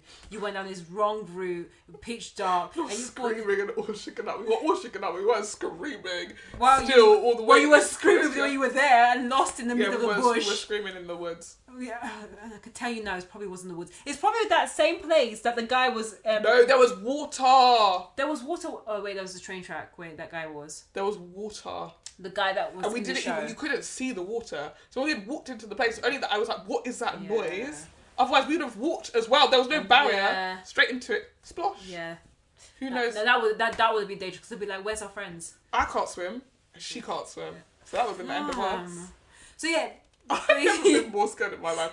Again, very shooken up. But it did make me think that it wasn't that busy. Like it's not the most populated city in the world. So, but yeah, I felt like it was a nice moment. It felt kind of random. But that was the last thing about Marcus, and then the storyline with Sid. What we forgot to say right at the end of the episode, when he's had like this great, they've like successfully opened the restaurant and everyone's kind of feeling quite proud of themselves. You see that Marcus has had a bunch of missed calls on his phone and messages from the carer, and she's like, please call me when you get a chance, and I'm assuming something's happened to his mum. Which, honestly, I was a bit like, eye roll, because of course, I'm like, the day of Marcus's victory, his mother must die. Like, that's how it always works. But listen, you don't set up someone's sickly dying mum not to have it pay off. I know. Sorry, I know it sounds bad, but like, you just wouldn't set it up like that if you weren't going to have them die. I mean, she looks very, very poorly. She never speaks. Yeah. She's asleep. She's comatose. Yeah, pretty much. Yeah. I thought it was a really nice development on Marcus's story and his character. Again, like what we wanted was to see like more of the secondary characters coming to life, and we definitely did. And I love that they teased of the romance, which they kind of implied in season 1. They better not get together. I don't know. They better not get together. We can talk about that when we finish talking about Sid and Carmen, but I'm gonna stay problematic and ship Carmen and Sid, and I don't care. I think that I don't care. I think that she's more likely to go to a Marcus first before Carmen. She can go. What the hell does that mean? That means that what does that mean? Okay, wait. If Marcus is going to be in a period of grief, he may find comfort and solace in Sid. Sid is not a comforting person.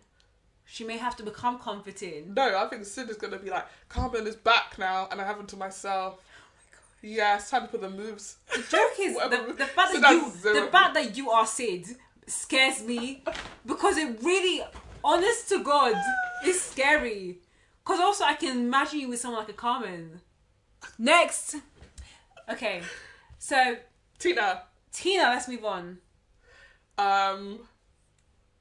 Tina has a longer arc in the first season because she spends a lot of time like not liking Sid, not liking the changes, deliberately trying to sabotage Sid because she saw it as like there could only be one woman in this place. Yeah. But then Sid helps her out, and then she starts to warm to Sid, and then they become quite friendly. And then in this season, they need a sous chef because Sid is about to become. So Kami's becoming executive chef. Yeah. Sid's becoming what Kami was, Yeah. and so Tina's gonna become who Sid was. Yeah.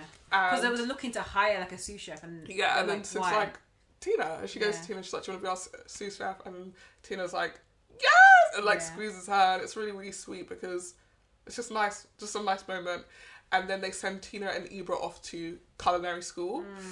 Tina gets there and absolutely bodies it because she's just so excited and reinvigorating and wants to be good at what she does.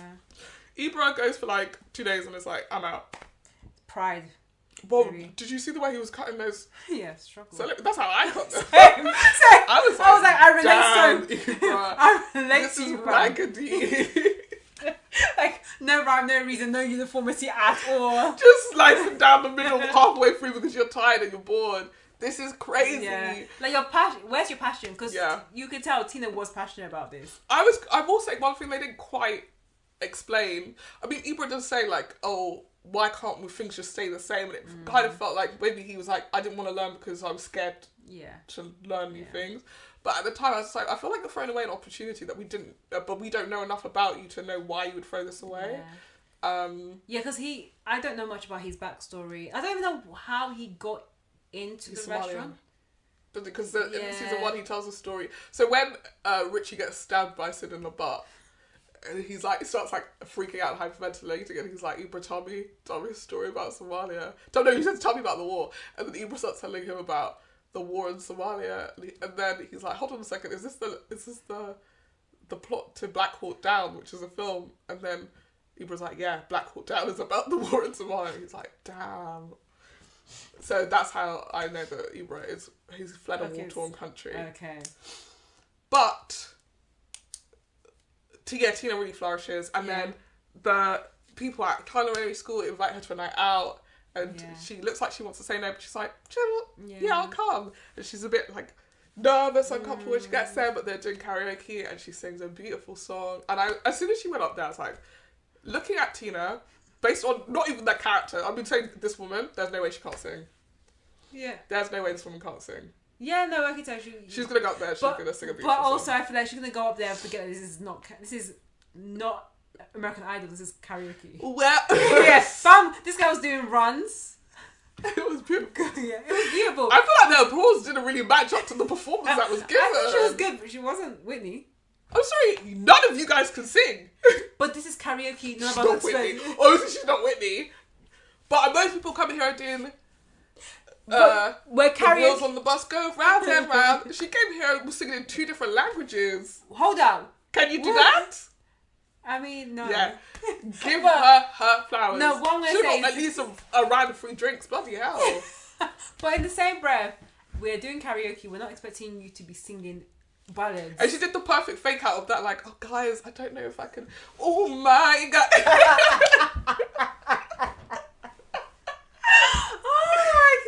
So I'm just trying to find my right key. Oh, but you said you don't. Guys, I don't sing. I don't mind.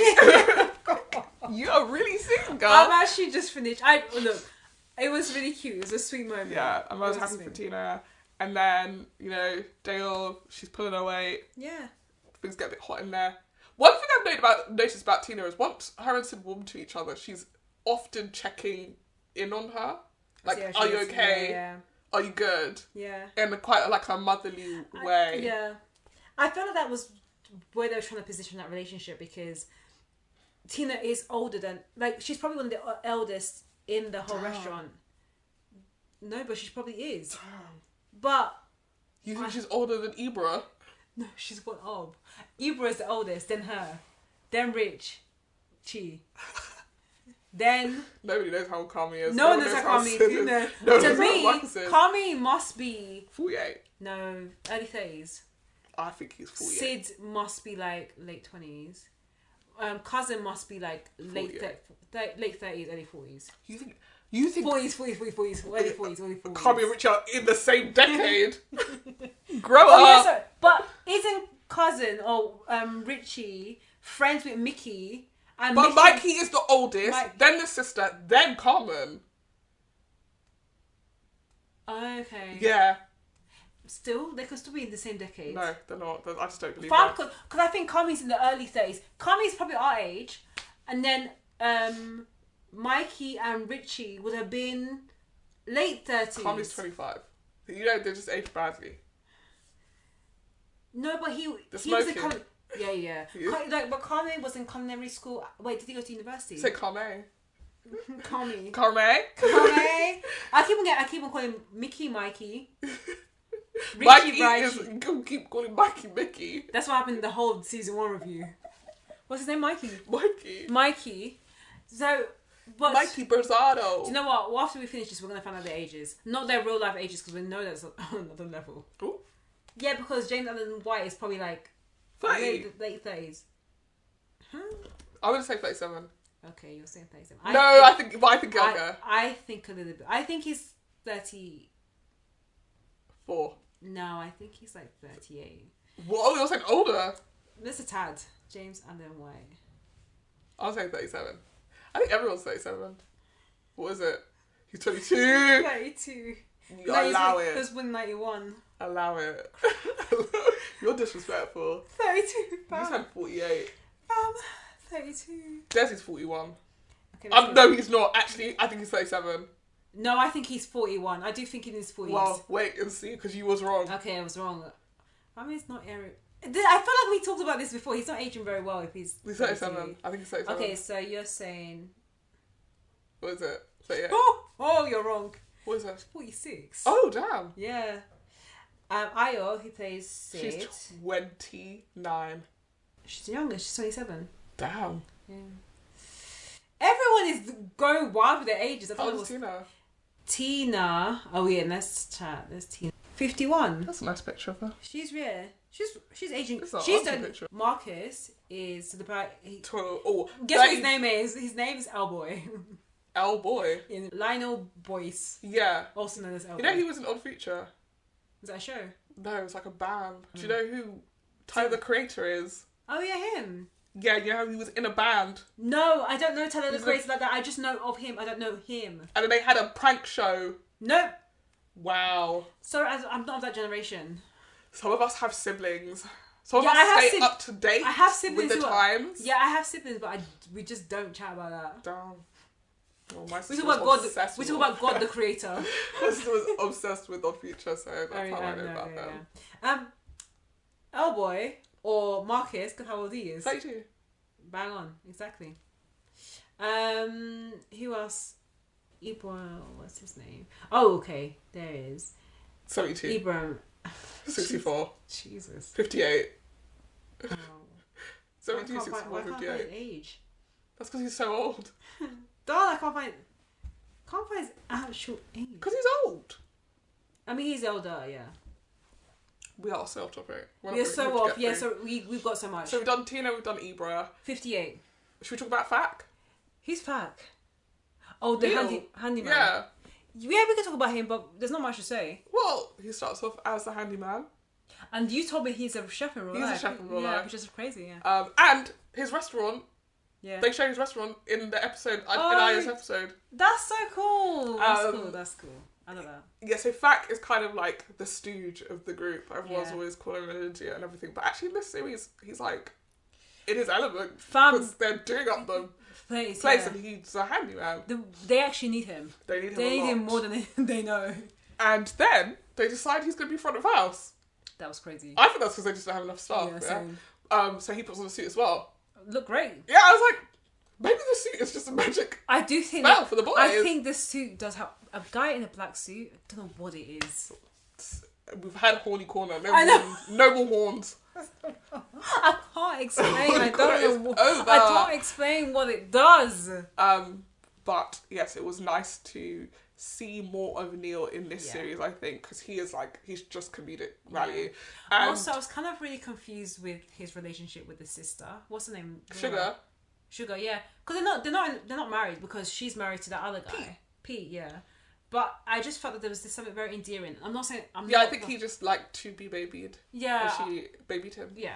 Also, she's the only one who's nice to him because yeah, true. Richie is awful and Carmen is just obsessed with whatever Carmen's obsessed with. Yeah, so who's checking on poor no, Neil? No one is. And she's the only one who, I think, he calls him Neil. Everyone else calls him Fat. Oh yeah. So, but yeah. She does not like his sister Francie. That she makes very clear. Yeah. Should we talk about Sugar? Who's Sugar? The sister. Was she on the show? Oh my gosh, I'm now forgetting things. What? No, not Neil's sister. Yeah. I'm talking about Carmen's sister. Sugar, yeah. That's cool. Yeah, sorry. I thought you meant sister. I was like, huh? No, he says in episode 9, he says, "Can I invite my sister Francie?" And she said, "If you bring that bitch here, I'm gonna fight her." And then she's like, "Okay, cool." So I was like, now I need to know what the beef is. Yeah, well, there's no backstory, so it must be something. Maybe next season we'll see it. Maybe it's got something to do with Pete. She wishes. Yeah. She wishes she could get Pete, but Pete is whipped. Yeah. All right, let's talk about Sugar. Yeah, so Sugar's more present in this season. Yeah, 100%. Sugar. I can't believe it took them so long to realise she was pregnant. Because she literally is like, I'm feeling really nauseous. Yeah. And they're like, which is, everybody knows, the first thing that is she's probably pregnant. But they're just like, anyway. Was the actress pregnant in real life? I don't know. Because I have a feeling she was because, not because she looked pregnant, but I was thinking maybe they wrote that in. But then I also had this feeling about a point I'm going to make it later on. I thought they brought the storyline in because it's a good intro, a good way to start the theme of like motherhood. That's what I was going to say later on. That was my big point. Because I was like, there's such a big theme that's coming through and it's like consistent through every single character in one way. And it's kind of, But that's what I thought as well. Okay, so sorry. And at the top of the season, basically, she's like, you guys need to do X, Y, and Z if you're going to get this up and running. And Sid goes, do you want to become our project manager? And she's like, no. Then she's like, maybe part-time. Yeah. Then by the end, she's like, I think I work here. And Pete's like, yeah, I think you do. She becomes really the director of operations and they need her so much. Because in season 1, what's really nice is because in season 1, she says that like her specific trauma, as Jamie Lee Curtis was saying, trauma with the beef is that she... Yeah, the backstory is a little bit confusing, but in season 1, they say that the original beef was run by their mum and dad initially. I thought it was always Mikey. It wasn't always Mikey.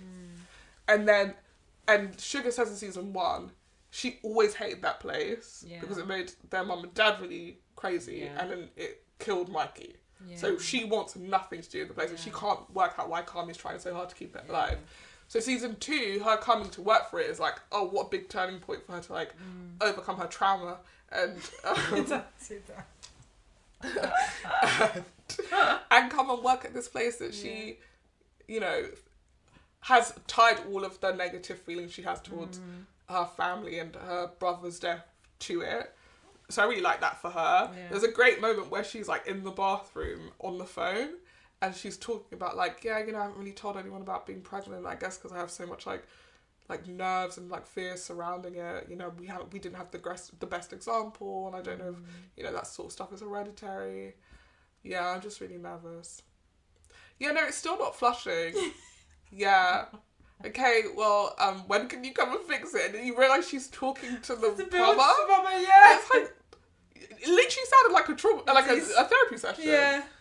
Which I thought that was really fun. It's really fun because I one of the points I want to say about how the episodes were structured, especially in the earlier episodes, is that because a lot of the story is about them building or rebuilding this restaurant, there's a lot of moments where like things are falling apart or like Richie tries to like crack this wall and says, oh, the wall is great, and he cracks the wall and then all the dust falls on him and it's like a lot of slapstick moments. And I thought, if we're going to do this every episode, it's going to get tired very soon.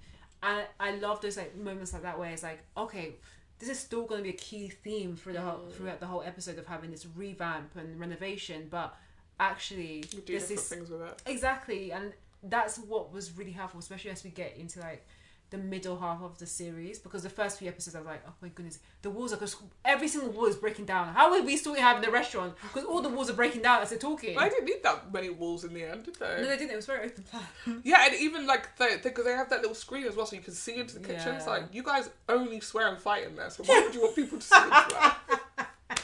Like if you were a kitchen that was just like, oh yeah, it's so zen in there, fine, but like, oh my gosh, there's is no way these people are not hearing you guys. Oh, 100%. 100%. We are seeing this. There is no way.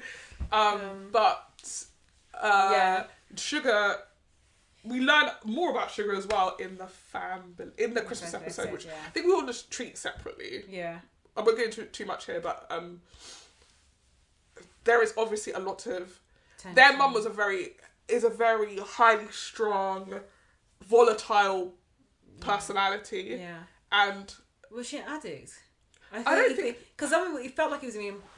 We'll talk about it a bit later, but it felt like it was implied that she has some type of issue or abuse of alcohol or some type of. Oh, she's definitely drinking a lot in that episode, but I just read her a lot as a narcissist, actually. She probably, she wants the whole world to revolve around her, but also obsessed when she just doesn't like it when things are not about her, basically. But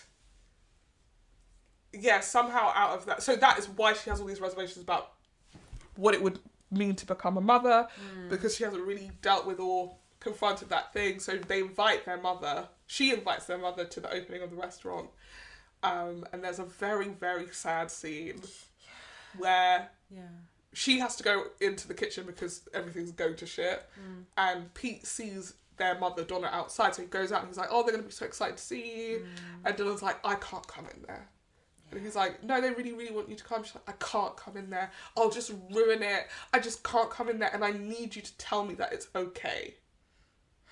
You have to tell me it's okay. It's just wild. And it just puts Pete in this position where it's like, if I say okay, I've got to go back in there and say, I saw your mum and I told her she could go home, which you don't want to do. But equally, this person's telling you they're not going in.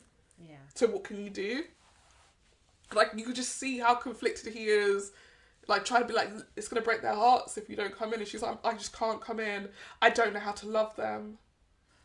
I was like, I hate you. I actually hate you. Like, why did you come here if not to do this exact thing? To come to the window and be like, I'm not coming in. I'm not coming in. Like, it's mad triggering. It was to make a moment. It was honestly to make a moment. Yeah, if you really love me and you didn't want to ruin my night, you wouldn't come. Because to me, I was like, what was the point? Send some flowers. Yeah, what was the actual point of coming? So then they go back in, and Sugar comes out and speaks to Pete and is like, oh, I really thought tonight was going to be the night that she comes. And he's like, I just think, have some grace for her, because it must be really hard. It's a hard thing to do. And then he starts crying. But I also was a bit confused as to, and this is why I asked about the abuse thing of alcohol, because there still feels like a bit of a gap as to why she has been so distant in their life. I think they cut her off. Like, officially. I think that's what it is. And also, I feel like what he was saying was like, it was really hard once you've got all this stuff in your past to like come and sit in front of people. I read that as she doesn't apologise. Oh no, I don't think she. So at some point, you probably just cut someone like that off, because it's like, until you can say sorry for driving a car into the living room during Christmas, I can't be around. You're dangerous to me now. Yeah. And you let us down all the time. Yeah. So there could be. I'm not sure. I don't think they make it explicit, apart from the alcohol, which you definitely see. And there's a bit in that episode where in the Christmas episode where Sugar pours the vodka down the sink. Yeah. In the kitchen, which made me think like, oh, that must be a learned behaviour to be like, we need to get rid of all of these bottles because she's just going to get worse and worse as it goes. But by the end, I'm very excited for Sugar and Pete to have their baby. I like them a lot. I think their relationship is the healthiest on the show. I mean, aren't they the only couple that's like married and settled? No, Uncle Jimmy's got a wife. Yeah, but we love Uncle Jimmy. Yeah, Uncle Jimmy. I mean, he's bankrolling everyone. Yeah, so that's why we love him. We have to love him. But I think I agree. Like, I feel like Sugar is a nice. Sugar has Uncle Jimmy wrapped around her finger as well, so she is exactly integral to this plan. Yeah, I do also feel like, no pun intended, but Sugar does bring a bit of sweetness at times when it can feel quite sour with the rest of the group, and because she is relatively like sane. I think that's where a lot of trust was put on her, and that's why they kind of always begged her to be part of the restaurant. You need an adult, basically. Yeah, exactly. Where they're like, are you working here? She's like, I don't know. Are you working here? You don't know. You're like, fam, you're actually doing the job of director of operations, whether you like it or not.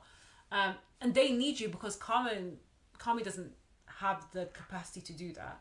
He's kind of lost in his own world and had a lot of distractions, which we'll go on to later. But yeah, she brought some sweetness, and then also the relationship with Pete.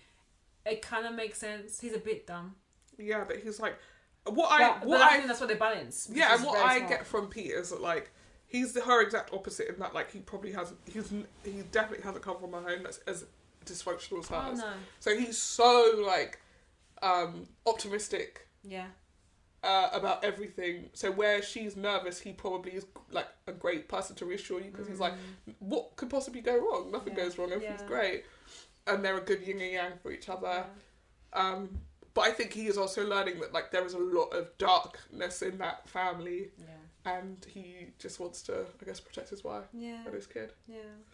I think that's all of the series regulars. I think we're moving on to our two leads now. Wait, did we talk about Richie? Oh, we have spoken about Richie. I mean, we talked about him a lot in the horny corner, but we didn't talk about him in the normal corner.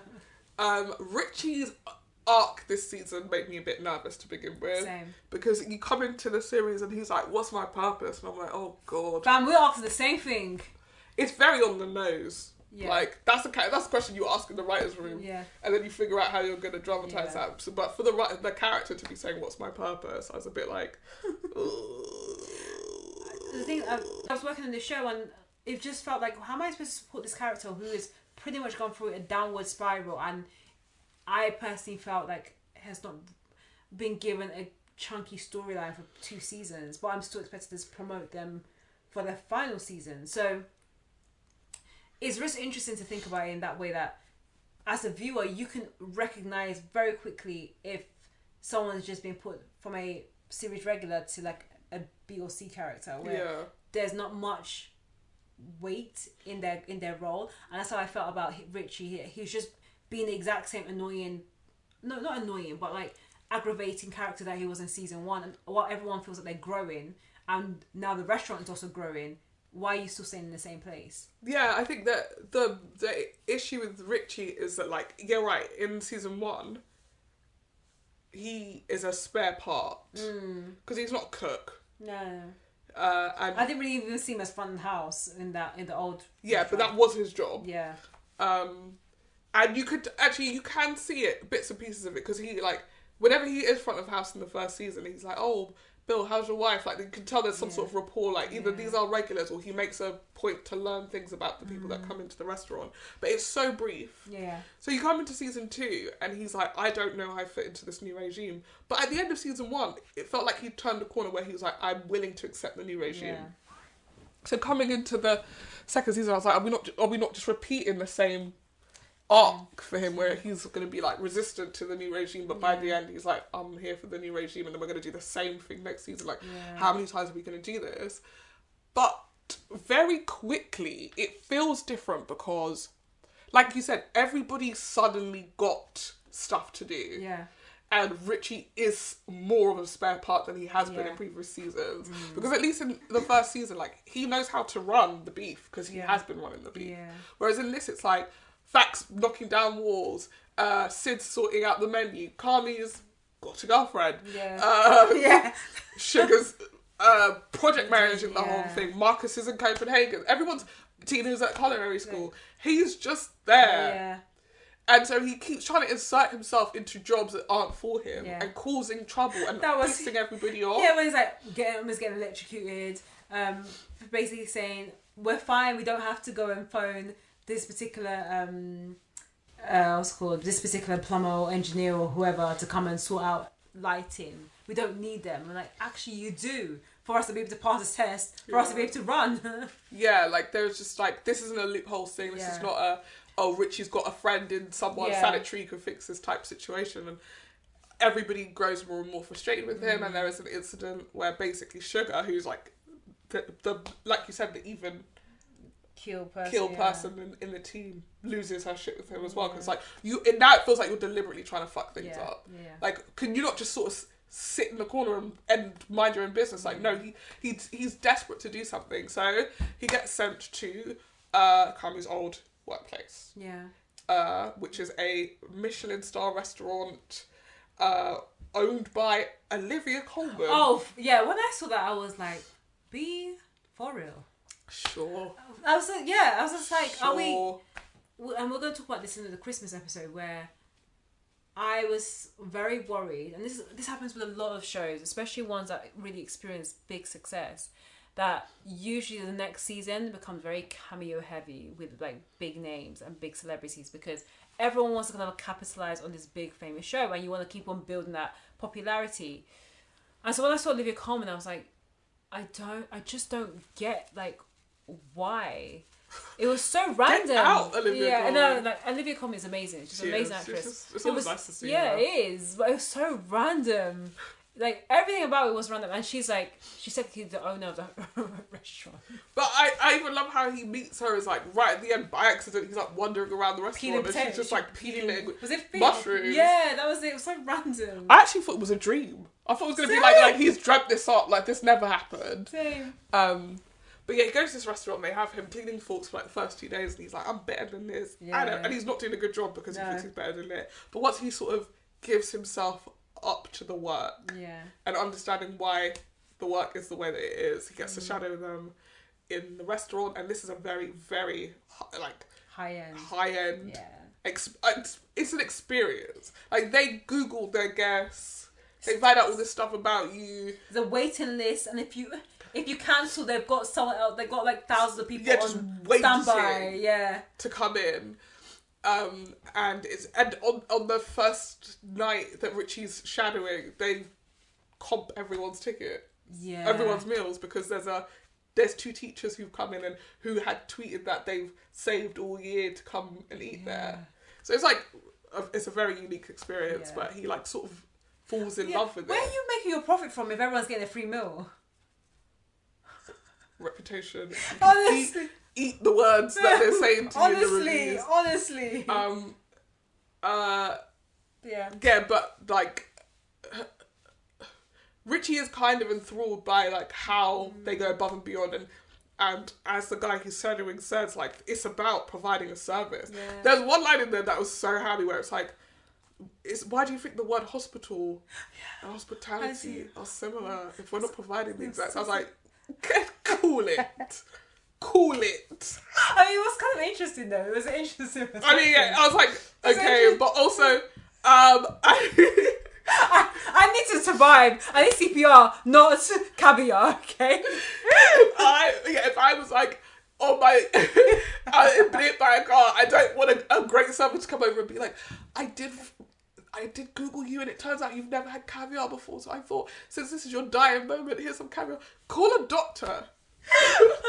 Call a doctor, you stupid whore. Because the guy was like, my love language is like acts of service or something like that. I was just like, interesting. Is it interesting approach? But I think if you do speak to people in hospitality, they don't have that much love for it. And I think that's what Richie's character was saying. Like be for real. You don't love this. You can't love this. He's like, I love it. I was like, yeah, I don't. What I got out of his story was because he says like, oh, I used to be an alcoholic, and it sounds like basically I swapped it. When I gave that up, I started reading about acts of service, and it actually feels to me that like in a sense he's doing penance, in providing a service in that place, and that's what makes him able to say like, I love this because like I am.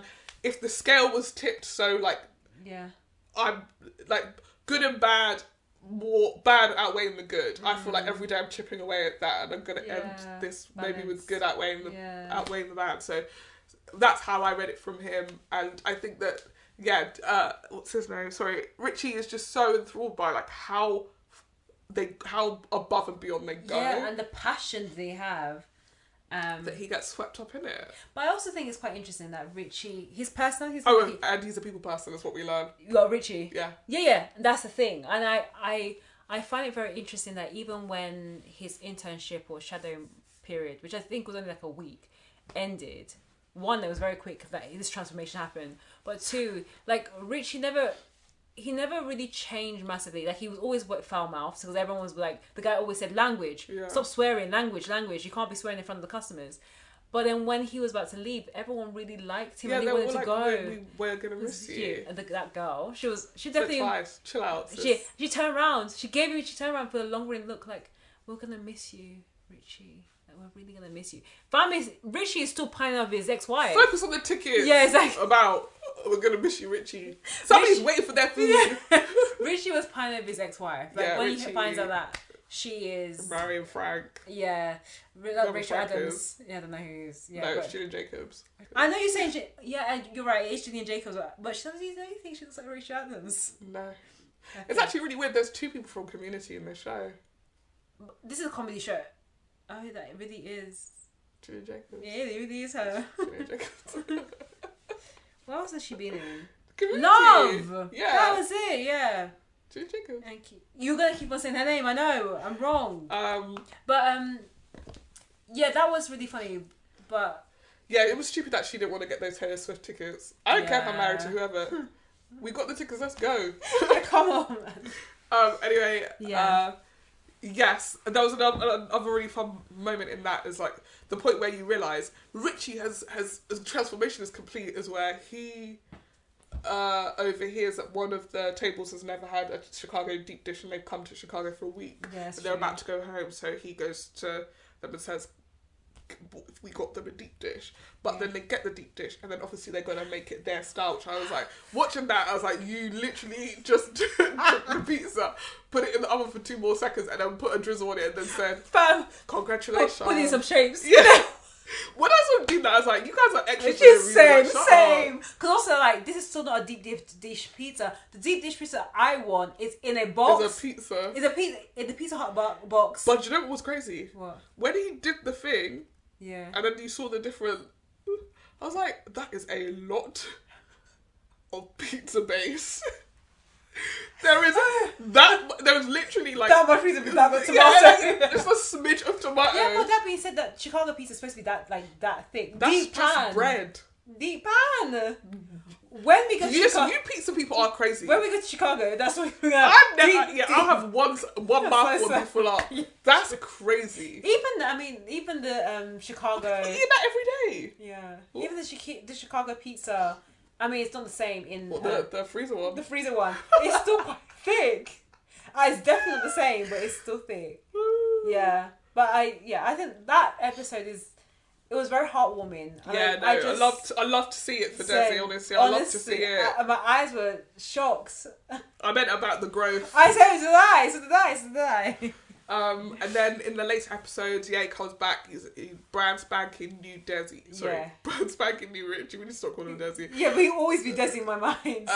He is wearing a suit, and everyone is like, "Wow!" Even Sid, when she turned around, she did a double take. I think Sid was like, "Maybe you're back on my list of eligible list." You was off the list because I stabbed you in that, but now you're back on my list, so you can stab me. Yeah. Oh wait, not like that. Oh, not like that. Shoshana. Not like that. And then we did not condone domestic violence on this. No one's getting stabbed, please. No, come on. In the final episode, when everything's going to shit in the kitchen, he comes in, he says, "What can I do to help?" I was like, this is so hot, how hot you're being. And Sid says, "I think you're going to need to do the tickets." And he goes, "Okay." Yeah. And they put 5 minutes on the clock and he blitzes through those tickets. He just does it. Bam, bam, bam, bam. I was like, oh my god, imagine if Richie wasn't here. Yeah. What would we do without him? Yeah, he really turns his luck around. Then we had one of the most dramatic scenes. It's finale, it's him and Carmi, isn't it? With the fridge. Oh, I forgot about that bit. That was horrible. I didn't like that. We can totally talk about it with Carmi, but I'm telling you. Let's talk right now. So, I still feel even with that moment. He still slaps. Because Carmi's the bad guy. Carmi's the bad guy. He died. Richie still redeemed himself. Whereas season 1, it was the flip. Where Richie was like, "You're doing too much and I'm here for Sydney. And Sydney should stab you again because you are doing too much." No, but Sydney was out of order. Yeah, but so is Rich. No, but she said... No, she was out of order in that scene. Because she says to him, "You're nothing, and I'm not surprised that your daughter doesn't..."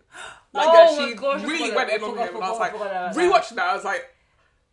The fact that he didn't thump you in your face was very lucky. But I swear he said something to her as well that was like quite triggering. Yes, but he didn't say nothing like, "I'm glad your mom's dead." Yeah.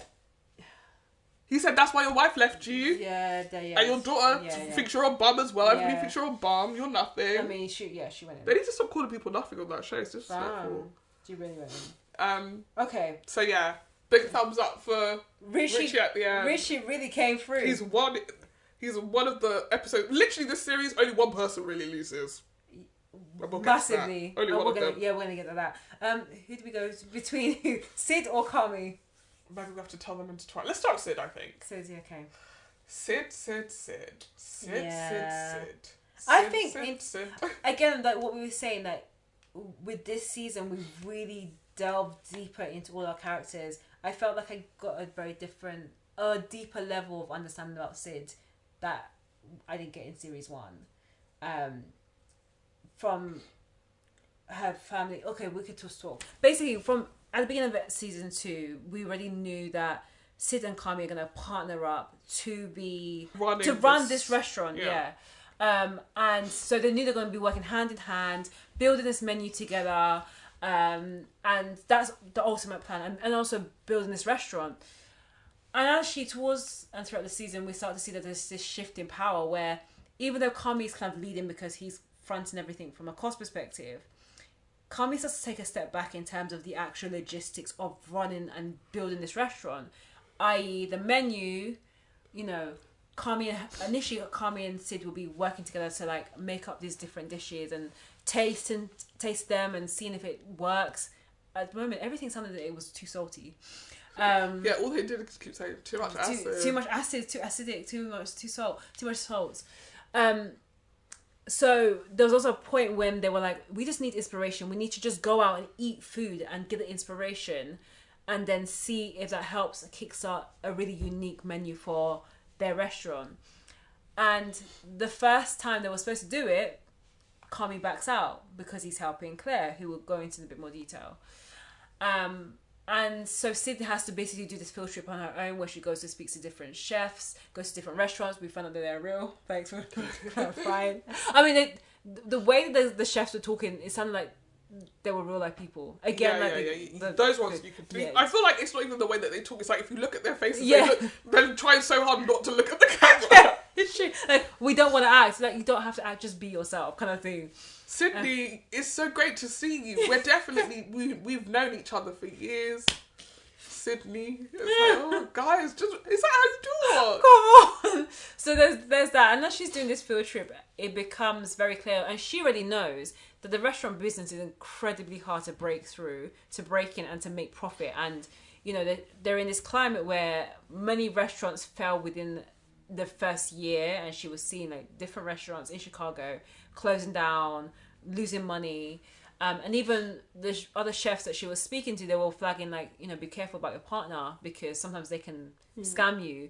And so there's this level of distrust that's starting to form between Kami and Sid when, you know, at the beginning of the season we assume that they're going to be this really strong partnership. And I think there's also this glaring fear about going into this venture because, as we know in Series 1, Sid did also try to have her own restaurant, which failed. And also, she's now living with her... She started a catering business. A catering business. And that flops. And then now she's living with her dad. And even though her dad will support her, I think there's this doubt that he has with her that she's going into this business again. And is this the right thing? And you know, there's other jobs that she can do. Yeah, there's other jobs that she can do. And so there is all these levels of pressure that she's feeling. And then we do learn a bit more about like her mum, and Kami does ask the question like, oh, what about? There's a lot of questions about your family, like, oh, how's your dad? What about your mum? And then she reveals to Kami, but I think it was implied that episode before that her mum had passed away. She was full of lupus. Of what? Of lupus? Okay. I think I've missed... Sometimes I feel like I didn't watch the series. I know she passed, but I didn't know of what. So she died when she was very young, and I think it's very touching the way they cover that storyline, but also the fact that her mum is still really... Her mum is always going to be present in her life, and I think they make mention to it. And we'll talk about it with the theme of motherhood. But yeah, as we get through the course of this series, you just see that this confidence in Sid like she's always been ballsy. She's always been like very brave into how she believes in food and the joy she gets from cooking. Like even that episode with the omelette. Yeah. When I was watching it, I was starving, and I saw her just cook the omelette. I was like, I just want something like that. And then she got the crisps and then crunched it and put it on top of it with some chives. It's like, I wish I could do that, but I know it tastes disgusting. If Someone I in tried my to do office that. said that they replicated that omelette and it was really good. Really? Yeah. We should try that They were because very proud of it looks themselves. really, it looks tasty. But you could see that this level of joy that she feels from cooking, and I Do feel you know they don't use hand doubles in the show? All the food that they're preparing, Is there? yeah. Oh my god, I thought it was all hand. Even when the Marcus was doing that prep They with don't the use hand. doubles. Do you know what?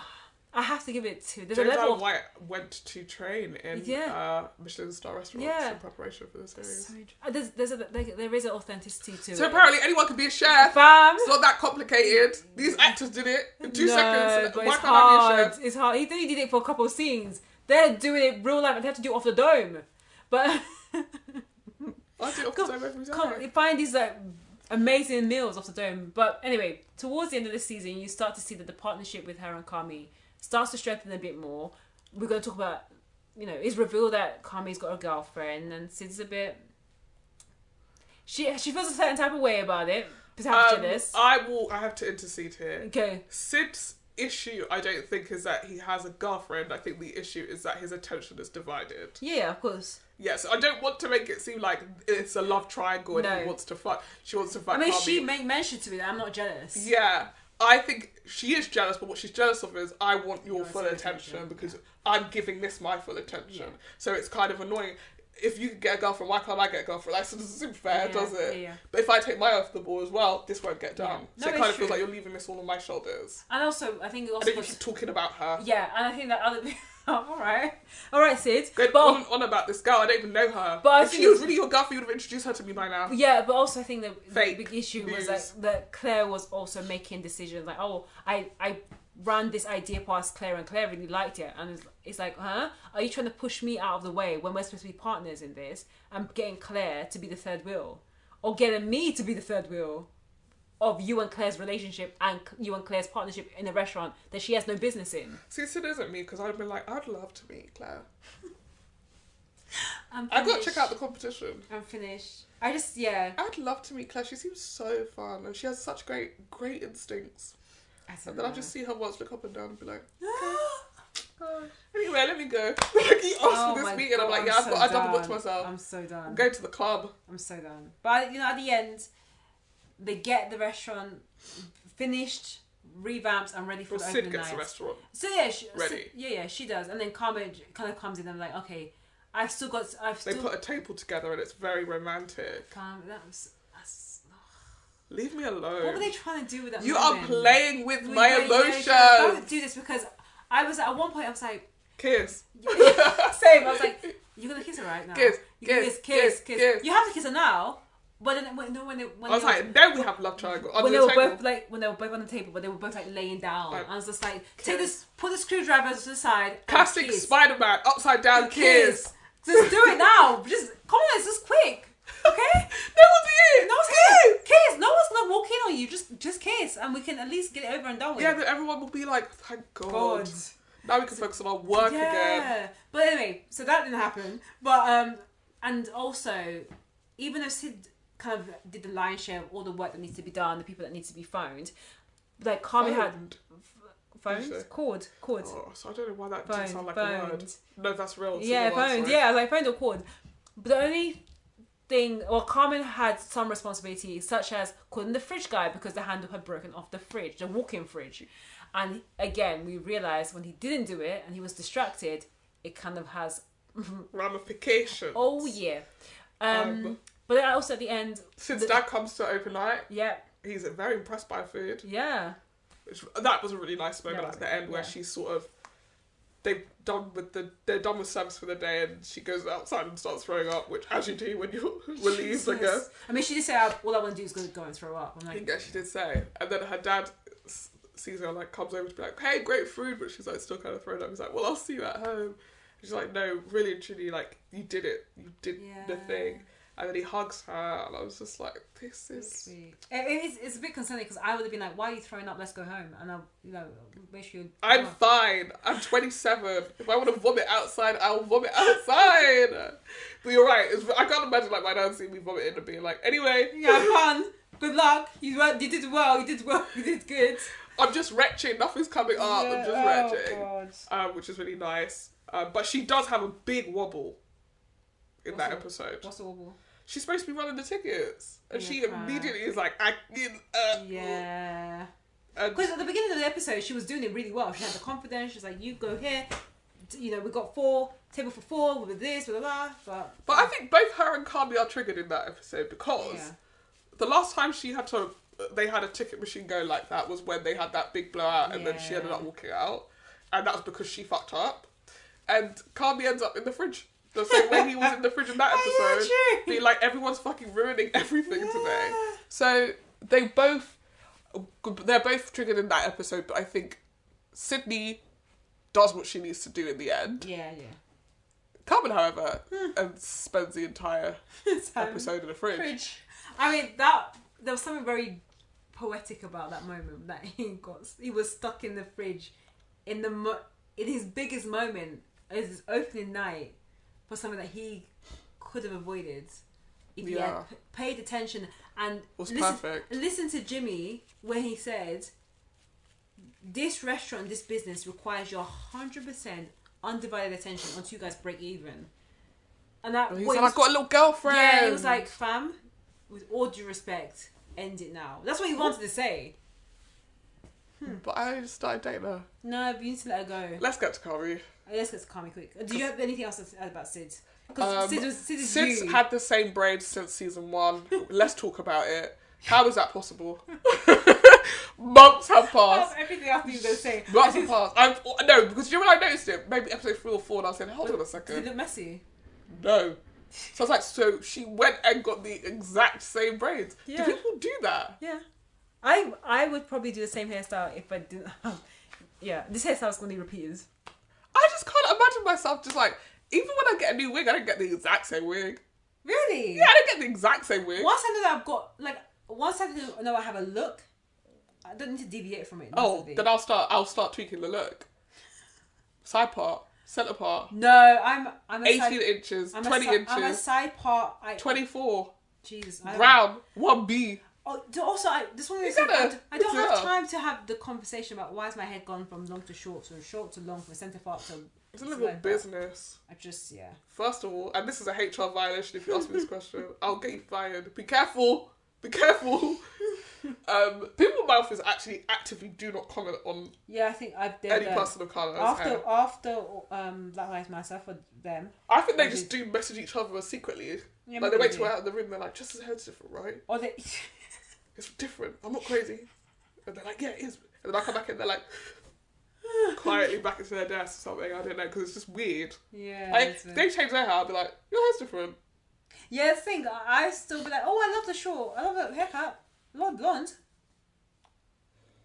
Looks great. Someone in the office has dyed their hair blonde and now they look like Stan from the Eminem music video. Sorry. Oh my gosh. Sorry. Oh my god. And they should have checked with me first. I would have told them. But now it's too late, baby. Did you start singing? No, every time I see him, I just keep thinking. I'm gonna buy you a mockingbird. What I keep thinking is, lose yourself in it. Never let it go. Wait, it must be that that light blonde. Not. It's Slim Shady blonde. Oh Jesus. On purpose. I don't think it was an accident. Okay. But like that haircut is just so to me synonymous with Eminem. Yeah. Like, that's all no one can ever bleach their hair blonde ever again. He did it. He is the one. No. He is mother when it comes to dyeing your hair blonde. Anyway. Alright, back to Kami. Kami did not dye his hair blonde. No, Kami coming to this season full of excitement. We're gonna open the bear, which was his dream the whole time. That's what he wanted to open with his brother. But sadly, his brother never got around to doing that because they died. He died.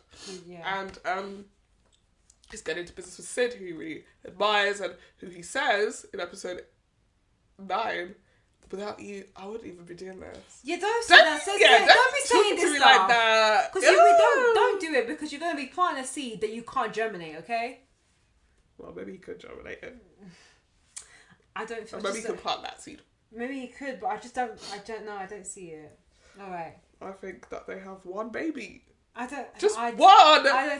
I think that they are going to be endgame, but it's going to be the. When I say it's the endgame, I mean it's going to be right at the end. It's going to be like Suits, Donna, and the no main spoilers. guys. Fam, how have you not watched Suits? It's been on for years. I haven't finished it. There's many episodes and it's boring. Then there's no point. I can spoil it. Don't spoil it. Okay, you know what? It's gonna be like spoiler alert. Like I said it in the series 1 review. It's like Ugly Betty. Don't spoil that. Be for real. Be free. You're not finished Ugly Betty. No. I was watching Ugly Betty when we were in school. So was I, but I didn't watch that. Oh my gosh. Great. Spoiling every show that I might go back and watch. Spoiler alert. How are you telling me that you do not know that Daniel and Betty get together? Oh no, it's implied. It's implied that they get together. That's what I think is going to happen. Oh, sorry. I'm sorry. I can't. It's been over 10 years. That's not the point. A decade has passed. Now I can't enjoy any of the seasons because every time she's with someone, I'll be like, nah, this ain't it. She's going to end up with him. You've ruined it. I actually just cannot believe I'm doing spoiler alert for a show that's 10 years old. You're ruining it. Oh my gosh. So what? Alright, anyway. Do you want to continue? No, I want to go home now. Oh my god. No, I just want to go home. I'm sorry. We talked about this in series 1 review. I want to go home. Don't know. Yeah. What was I saying? Yes. Endgame, yeah. Carmi and Sid are going to run this restaurant together. He's going to be the executive chef. She's going to be, I can't remember what the time is, but like whatever his job was before. Yeah. And they're going to put this menu together and she's come around to his house and they're doing little cookery days. And you're like, they're going to kiss? It was very cute, yeah. He goes to the shop to buy some ingredients for one of their cookery days and he bumps into this girl called Claire who is like, hey, do you remember me? And he's like, Claire, doesn't ring a bell. And she's like, we were in school together. And he's like, yeah. And they have this really weird conversation in which there's obviously some history between them, but I also couldn't work out if she was just a random girl from his class or if they had a history. What you will learn across the series is that he had a massive crush on her and everyone else knew. Nothing ever happened. He went off to culinary school. She went off to uni. Now she's a surgeon in the local hospital's A&E. She then says, I had a massive crush on you the whole time. Which two people have a massive crush on each other. We just didn't know, but would look at God. We're both back in the city at the same time. Maybe we can make a go of it. I found that very forward. Yes. Maybe that's what the girls have to do in this day and age, but it just felt a bit... No, I think she was, and I think that she's forward because she has to get that storyline going. He's never going to pursue her. True. She asks for his number. As we said earlier, he gives her a fake number. She then reaches out to Neil, because they all apparently know everybody, and gets his real number, and asks him to drive her to... or come to her mum's house to move some... Anyway. Yeah. Move some furniture or something? We don't even see what they do that day, because we follow Sid on her day without him. And then, before you know it, Claire's there all the time. They're kissing. Claire, we can't get rid of the bitch. No. Sorry. Alright, Sid. We just can't get rid of her. She's everywhere. And Claire is perfect in a way that, like, I read an article today where they said they called her a manic pixie dream girl.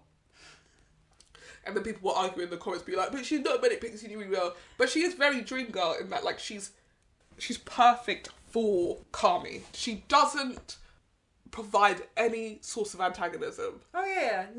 Even the thing that was really starting to confuse me was on the episode where they went to post a letter and then they went to a party. I was like, don't you need to go to work? Yeah, you're same. I was a bit confused with that. You're outside a lot for a person who has a job. Yeah.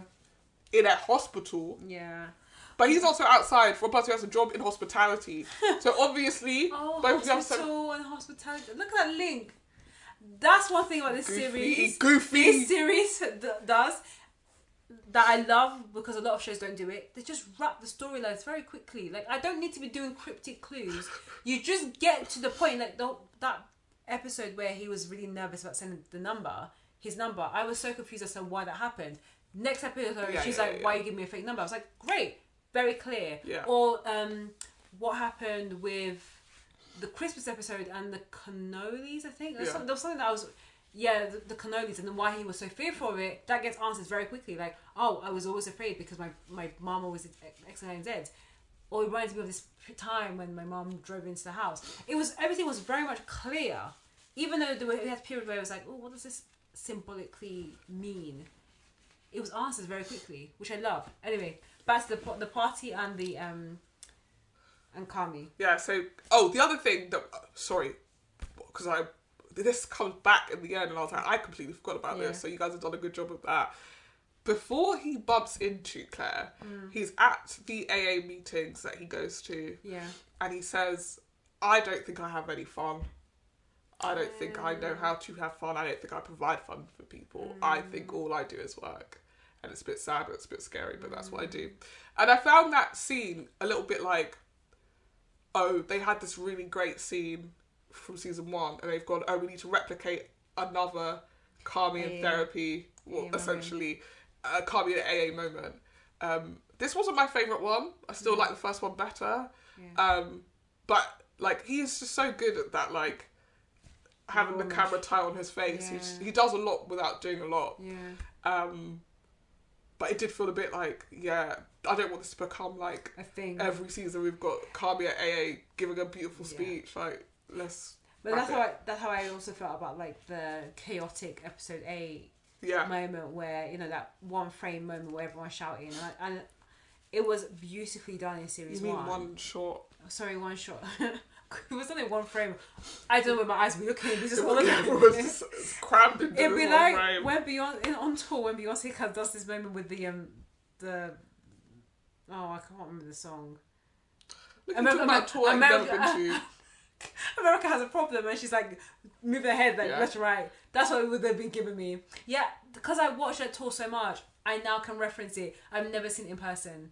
What's the point of me seeing it in person? I know all the steps. I know the moments. That's nasty. But yeah, I think that was that moment was so beautiful, and I was worried that they were going to try and replicate every episode in episode 1 and 2 when there was just a lot of chaos and everything was falling apart. But yeah. So I think that sort of spurs him on to pursue Claire, and again, she's just always around, so it's not even like an active pursuing. It's just like, she's here. I'm gonna spend time with her. She's here. But she does pursue him. To me, that was starting to feel a bit icky. Like, why are you trying so hard? Why do you hate women making decisions for themselves? I don't hate it. I just feel like you need to let him chase you a bit. You need to be pursued a bit more. Grandma's here. Grandma Shoshana's here. Yeah, Grandma. Because why are you doing all the work and he's just been like, you seem cool. Fam gave you the wrong number. You should have taken that as a hint. Anyway. Also, my only flag about the AA thing was I thought he gave her the false number because he was still very much in recovery, and I know usually in like recovery they kind of advise you not to get into relationships because that can be quite distracting. Yeah, but he's not really in recovery because he's not an alcoholic. What's he? He's in AA as like people who have family members who are in AA are encouraged to go to AA as well. Aye. What was I going to say? Yes, and then they go to this party and he has fun at the party, so he's like, he's like, oh, is this what you guys were doing when I was at culinary school? Like, first of all, how old are these people? Because that party, I was like, oh, if I was 31 years old and someone took me to a party like that, I'm walking out. I've just realised I need to go and shave my beard, so I've got to go actually. It's actually the day that I shaved my beard. There's like 18-year-olds. I was confused. They were behaving like 18-year-olds, but they're fully like 30 or 28 or whatever age they're supposed to be. It was very awkward. Of unemployed people. Yeah, very weird. Very weird energy. I didn't get it. That scene where her friend's like, why do I keep choosing the bad guys? I was like, this could be cut from another show. Like, I feel like you could have given her something a little bit more thebear-y to do. Because it just felt so like, wah. Yeah. I'm just a stupid, goofy sis. Again, some scenes that could really enter the cutting room floor. Yeah. If I was editing that, that's what I would have. But then she comes back in the last episode and I was like, oh, they're going to set her up with either Richie or Fak, maybe. Because she's like, hey, I really like the food. And I was like, please. You women aren't too horny in the show. Enough. But,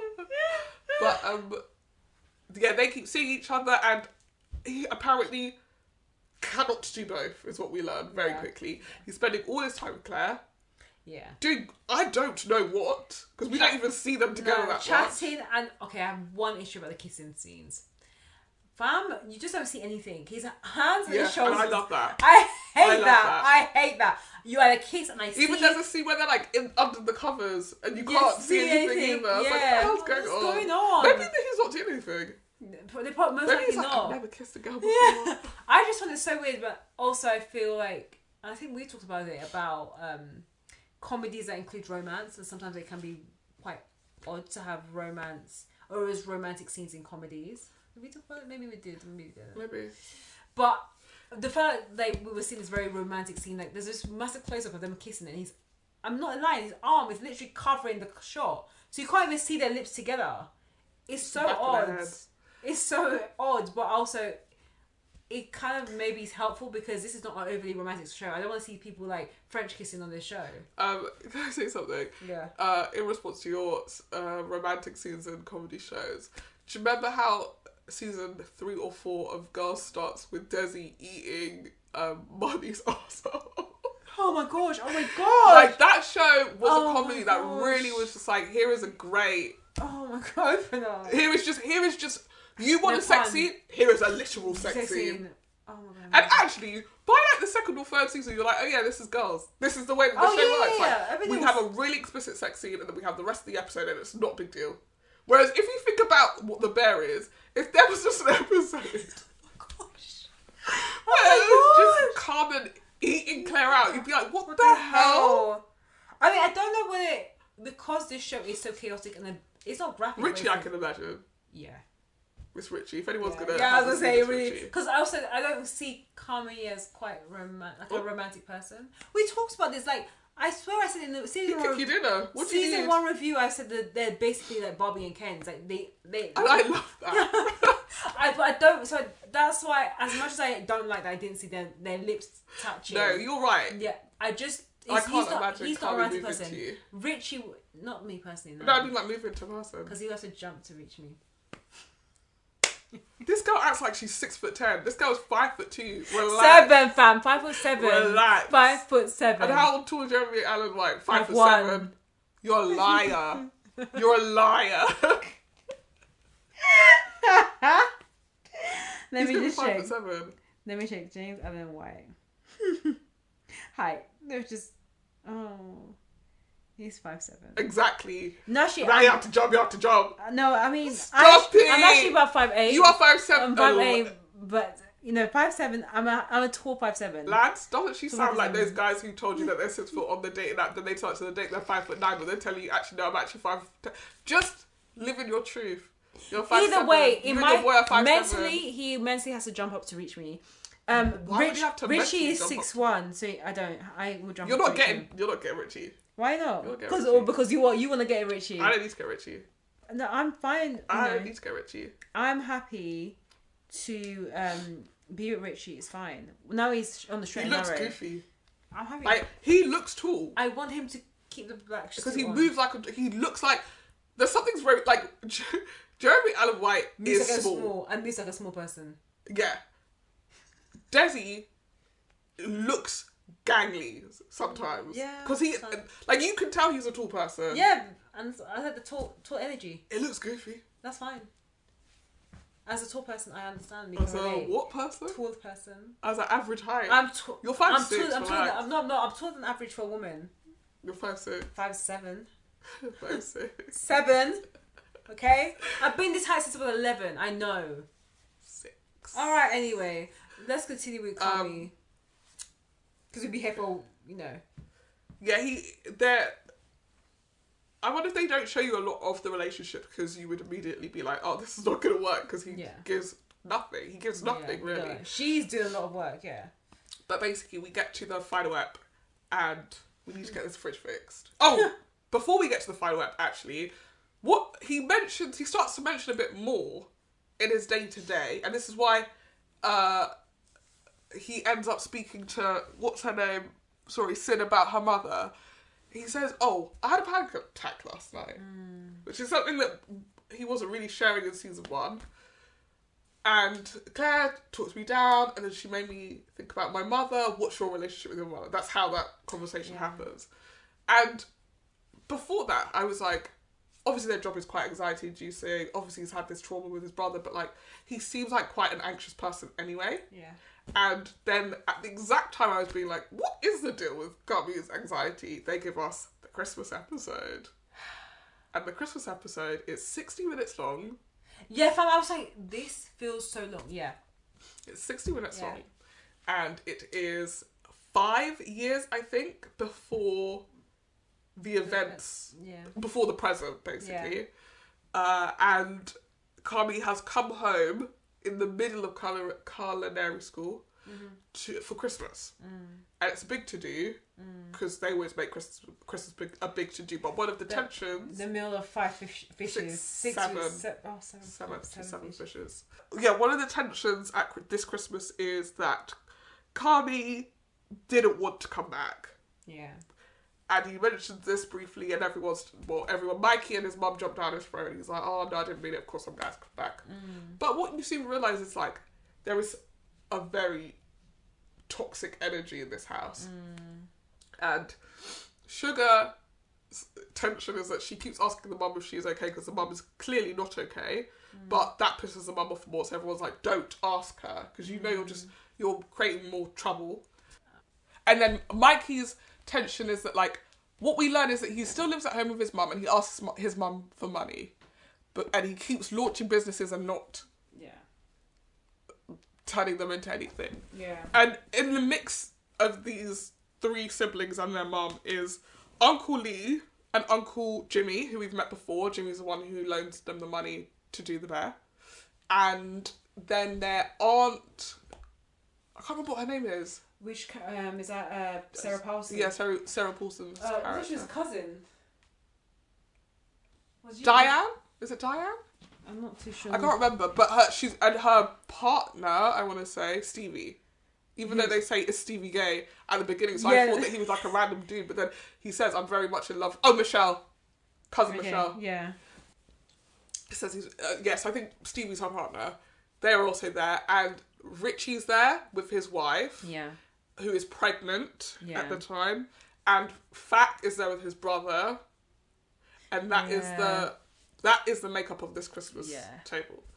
And as the episode goes on, you got this lovely moment with Desi and his Richie and his wife, where they're talking about how they're about to have a baby and Jake will be a good dad, and they're very much at the height of their relationship. And it's actually quite bittersweet to watch, because you know that they're not together anymore. So it's just like, oh, what happened? And then Donna keeps having these. She's just in the kitchen cooking and slaving away. Yeah, and has these little fits every now and then. No one's listening to her. No one's helping her with dinner. But whenever people try and come in to help, she sort of shoos them out of the room. And the pivotal moment begins when Mikey is telling the story, which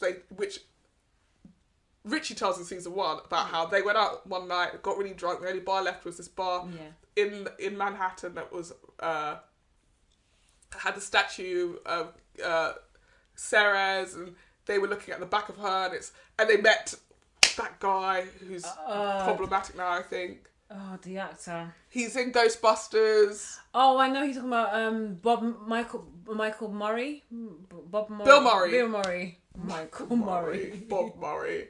Bob Michael Murray. Chad Michael Murray. Chad Murray. Bill Murray, and he records a voicemail for Richie's phone. Yeah. And he's telling the story, and for some reason Uncle Lee's got, I don't know why he's vexed, but he comes in and does what I think is the rudest thing you can possibly do. And I now understand, I would have reacted the same way, which is, you've already told that story. And Mike is like, huh? And he's like, you've already told that story, you always tell that story. And he's like, well, I think Michelle's like, oh, I haven't heard it, so it's nice for me to hear. He's like, yeah, but you always tell the story. He was like, okay. What do you want me to do? Yeah. So they go into the meal now, and Mikey is obviously tense. Mikey's also tense earlier in the episode because Carmen gives him the drawing that he's done of what the bear will look like when they start in. And it's his gift to Mikey, and he says, I really want to start this business with you. Yeah. Like, that's always been my dream. That's why I've gone to culinary school. I just want to do it for you. And then he walks away, and you can see Mikey's sort of start slapping his head, and he's obviously deeply troubled. Yeah. I think at that point he ends up taking some drugs. Yeah. Because when he comes to the table, he's quite high. Yeah. Yeah. And Uncle Lee, for some reason, starts telling a story that he's already told. And so Mikey jumps down his throat at that point. And they start going back and forth with each other. And Mikey throws a fork at him. Fam! And he's like, you can't throw forks, stop throwing forks at me. God, so Mikey throws fork again. Everyone's like, Michael, please stop. Michael.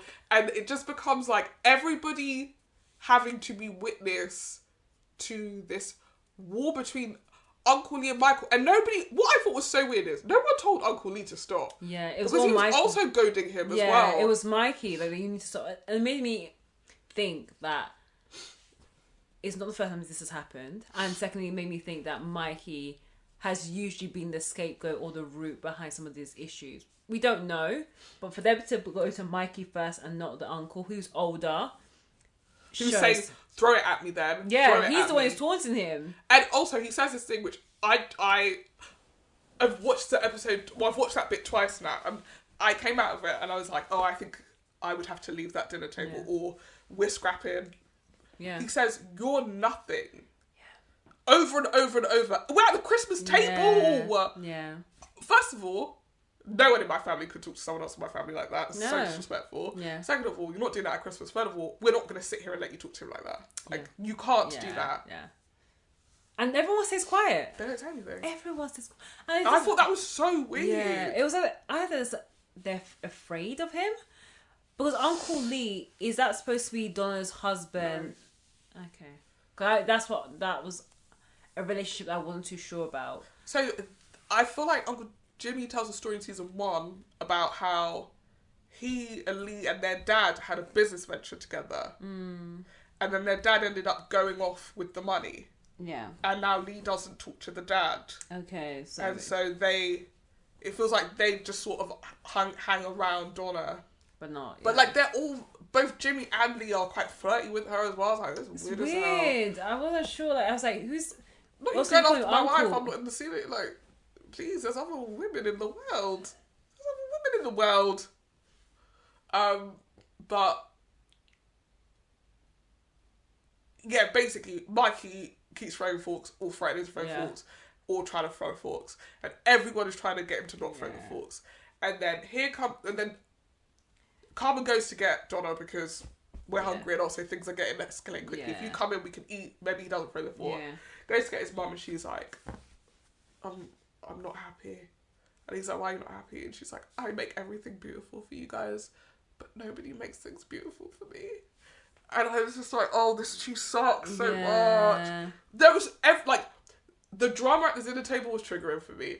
The mum doing that, like, nobody cares about me. Oh, if I died tomorrow. Like, it's all that, like, emotional, it's so emotional. It's emotion manipulative, yeah. Like, it's mad triggering for me. Put the two things together. I would have to leave. I have to leave No, this I house. understand why he wanted. He's like, why am I coming here? Why am I coming back for Christmas when I get this headache? And Michelle says to him, like, I don't think you should come back here. Yeah. Like, I think you should focus on culinary school. I think you should get as good as you can. I've got a flat in my house. You should stay with me. Like, don't give up and end up back here, basically. Yeah. Because it's just not good here. It's toxic here. Yeah. Anyway, the mum comes and sits at the table. Uncle Stevie, played by... Well, no, it's not Uncle Stevie. Stevie, played by John Mulaney, gives the grace, which was very sweet. I mean, that was not grace, but it was a speech. Yeah, it was a bit of a chat. It was a bit of a summary of what happened. And then he ends with, he's like, God, give us the grace to, like, listen to each other and chew the food. Yeah. And also, Mikey. So that Mikey doesn't throw that fork. And he's like, I hope that helped. I was like, I actually wish he hadn't mentioned it. Yeah. Because he seemed to be mellowing out, and then you said, don't throw the fork, and now it's like, I'm back on. Yeah. And then the mom storms out because Sugar asks her, because she starts crying, And so they're all like, no, you did such a good job. Yeah. Don't cry. The food looks so good. You're incredible. We love you. Don't cry. And then Sugar goes, are you okay? Which I don't think is unreasonable because you're crying. Yeah. And the mom's like, do you know what I fucking hate it when you ask me if I'm okay? That's my impression of Jamie Lee Curtis. That sounds like a scene from EastEnders versus Jamie Lee Curtis, but you go, girl. You! You got to do your mouth real tight. Yeah. She gets up and storms out of the room. Yeah. And then Uncle Lee is like, well, we all knew that was coming, so now it's out of the way, maybe we can finally relax. I just feel like he just deliberately goading there. Yeah, he wanted something. So then up jumps Mike. Mikey throws the fork. Yeah. Now the two of them are getting up like they're going to fight each other. Yeah. People are holding people back. People are holding people back. Carmen's just standing there. Everyone's screaming. And then they hear this massive crash. Everyone jumps back. And the mum has driven her car into the living room.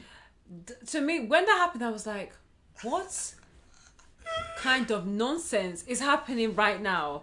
What is going on? I mean, it makes the Christmas memorable. Cause it does. Do you remember the Christmas where Mum drove the car into the I think no one will forget that. But also, what a way to have to even tell that story. Yeah, I know. My mum drove a car on purpose or by accident. Why? Oh, on purpose. What? So, when it got to that particular episode, the last scene of that episode is the cannoli. Yeah. Oh, yeah, while the chaos is happening, Carby looks over at the cannolis like it's the cannoli's fault that all of this has happened. With the fork stuck in, which I thought was beautiful. That was chef, no pun intended, but that was chef's kiss. Yeah, and then the cannolis has become the symbolism for the chaos and the toxicity of his family. Yeah. So when I watched that episode, it felt long. Yeah, it was long. Yeah, which I realised was long. And then the first half an hour, I was like, where are we going with this? And after I saw like Sarah Paulson on there and John Mulaney, I was saying, oh, and Bob Odenkirk. I don't know who. I'm sure he. Was that? Oh yeah, that was Uncle Jimmy. Uncle Lee. Uncle Lee. Sorry. Yeah. I was thinking, are we gonna get to this phase? Like I mentioned before, where we're gonna get very cameo heavy, because if we're just doing cameos from different celebrities, it's gonna be a bit boring, and I just feel like people are just trying to leverage off the bear and its popularity. After a while, it didn't faze me because the storyline and the narrative was just really compelling to understand why are we in this level of chaos. Like the X timer constantly going off. I was like, my God, I'm having a headache. But also, I understand everyone's... and his brother being like, I invested up, yeah. I'm playing God. I'm like, get the fuck out of here! And to be honest, it's probably reflective of quite a lot of Christmases anyway. Yeah.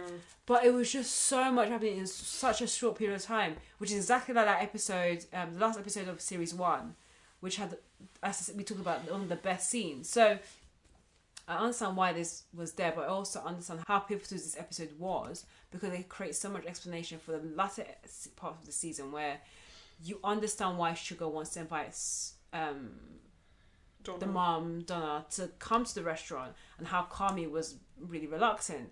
You understand why there's this almost like fear of cannoli. You sort of understand the dynamics of why they're, as siblings, they're very, very close, but why you don't know much beyond, their parents, especially her mum, or their mum, excuse me. And then it again adds to the whole theme that we were talking about, and you mentioned before about motherhood, and how there's just this constant theme of like the lack of a mother, but also the lack of a mother's love, and how the impact of having a mum who is not stable, and also the impact of his impending motherhood with Sugar. So it just felt like a very eye-opening moment. That's when it starts to drop, like the penny drop for me. I didn't even read it necessarily as like a lack of a mother's love. I read it as like a toxic version of that thing where it's like she loves you, but she's not okay herself. Yeah. So like that love doesn't translate in the way that you need it to. Like what you would like is for your mum to be able to get through a meal without crying or driving a car through the living room. Yeah, I mean, but you just can't reach her. Yeah, and that is must be a really difficult thing. It must be a really difficult thing to have a family member who like is clearly experiencing some sort of mental illness, and because you guys it's never been diagnosed, people have made it normal. You kind of get stuck in that rhythm. Like, I feel the thing that really like stuck with me from that episode is the ways in which like families perpetuate each other's toxic behaviours. Like, you go, oh well, we only see each other once a year at Christmas, so it's fine if she drives a car. Like, no, come on. when are we gonna take this seriously? Yeah. And it sounds like never, right? Because now your kids are grown up and they don't want anything to do with you. So the only people that would want to help you are done. Yeah. And everybody else will stick around until you get on their nerves and then disappear again. Like, it's really just a really sad thing. And I think that, like, the issue that they sort of really beautifully highlighted is, like, because you are the child in that scenario, you love your parent, but you also can see that your parent isn't good, and you don't know how to balance those two things, which is that I love you, but I hate this thing about you, and I don't know how to address it because we don't have healthy dialogue here because you fly off the handle. So all we do is just not ever address it, and then we just have to continue to live like this. And honestly, that episode was stressful for me. I don't know how you do that for like 20 plus years. Fam. That's why you only see them at Christmas, or that's why you don't see them at Christmas. Yeah. Or that's why you cut them off, which is, you know, what is implied for the rest of the season. So, yes, I feel like one of the things about, like, I would say the overall theme of this season for me towards the end, I realised, was like really getting, if season 1 was like, what's Kami's deal? And you get to the end and you're like, oh, it's food. Episode season 2 feels like, why is this Kami's deal? And it's like, his mum. And his anxiety. And by the time we get to the final episode, he's starting to realise he's maybe not been around as much as he should have been around. He's taken his eye off the ball a little bit, but he's like, we'll figure it out. Everything, like, you know, like we figured it out before, we'll get it done. One of the things, of course, he doesn't get done is fixing the fridge. They open for service, and within 5 minutes, things somehow going to shit. Like, they've lost one of the cooks disappears. Doing meth? I don't think that's the meth one. Oh, there's 3 cooks. Yeah. One of them disappears. Yeah. And I think the meth guy's there. And so at the end, he's like, oh, well, we're done now, I'm going to do some meth. Okay. And then they have to be like, you gotta go. Yeah. I can't remember what it is, but yeah, it just suddenly starts going to shit. He immediately reverts back to previous behaviour, which is yelling and screaming at everyone. Yeah. And Cindy's like, take it down a notch, because we're not doing that. Yeah. And they do they've got this cute little... Oh yeah, the sign language. Yeah. Not that, don't worry. I'm sorry. Yeah. Yeah. I was like, oh my god, you guys. Yeah. I ship you. No. And he's like, okay, yeah, sorry, guys, sorry, I'm just getting a bit. Yeah. And then he goes out into Claire's here. Oh yeah, so he decides he's going to serve her. Your executive chef. Anyway, he goes out and serves her. They're like, this is so cute, Kami. We take magic cake. That's how she talks. Oh my gosh. And he's going back in. He thinks he sees his old boss. Yeah. Who from John McHale. From the previous season, there was a moment where we learn that Kami's old boss was an absolute see next Tuesday to him. And that just sets him off, and he's not really there. It's just his anxiety playing up, but the same way that Sid's anxiety in this episode plays up, where she thinks she's still hearing the ticket machine going, but it's not. Those are 2 great little surreal moments. He goes into the fridge to get something, and the door closes behind him, and they can't. And the Marcus goes to open it, and he's locked out. And it's locked out. Oh, the handle breaks. Yeah, the handle breaks. Yeah. Piece of trivia. Go on. Those walk-in freezers have built-in buttons on the inside. Oh no, so you can get yourself. Yeah.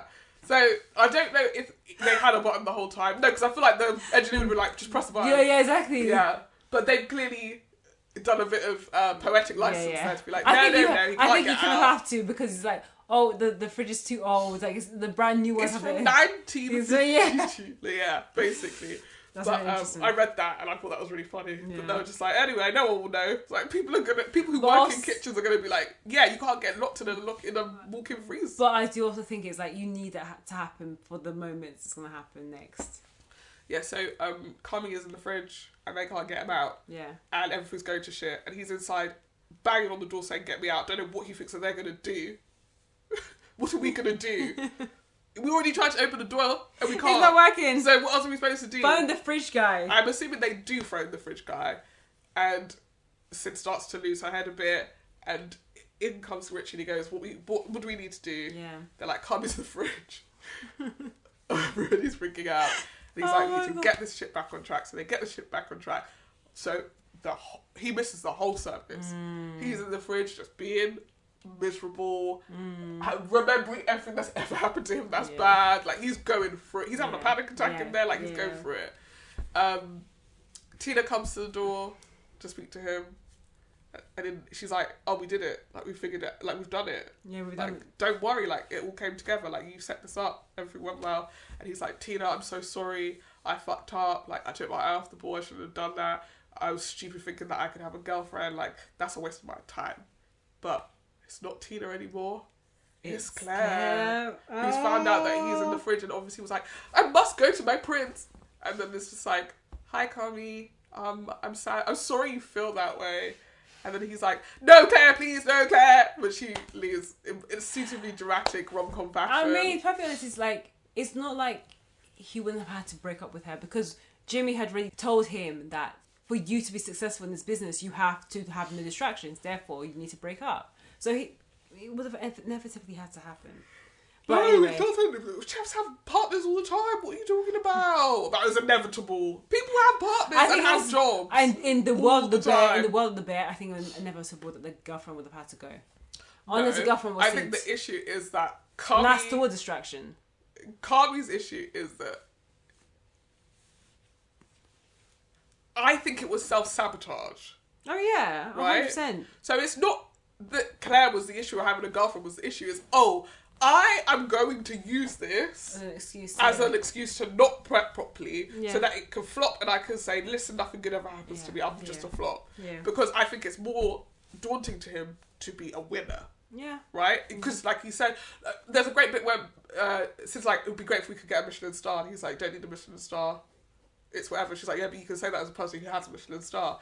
And then he says the problem with getting a Michelin star is that you immediately have the pressure of maintaining the Michelin star. So you don't get to enjoy it. You get 2 seconds and it's just anxiety. Yeah.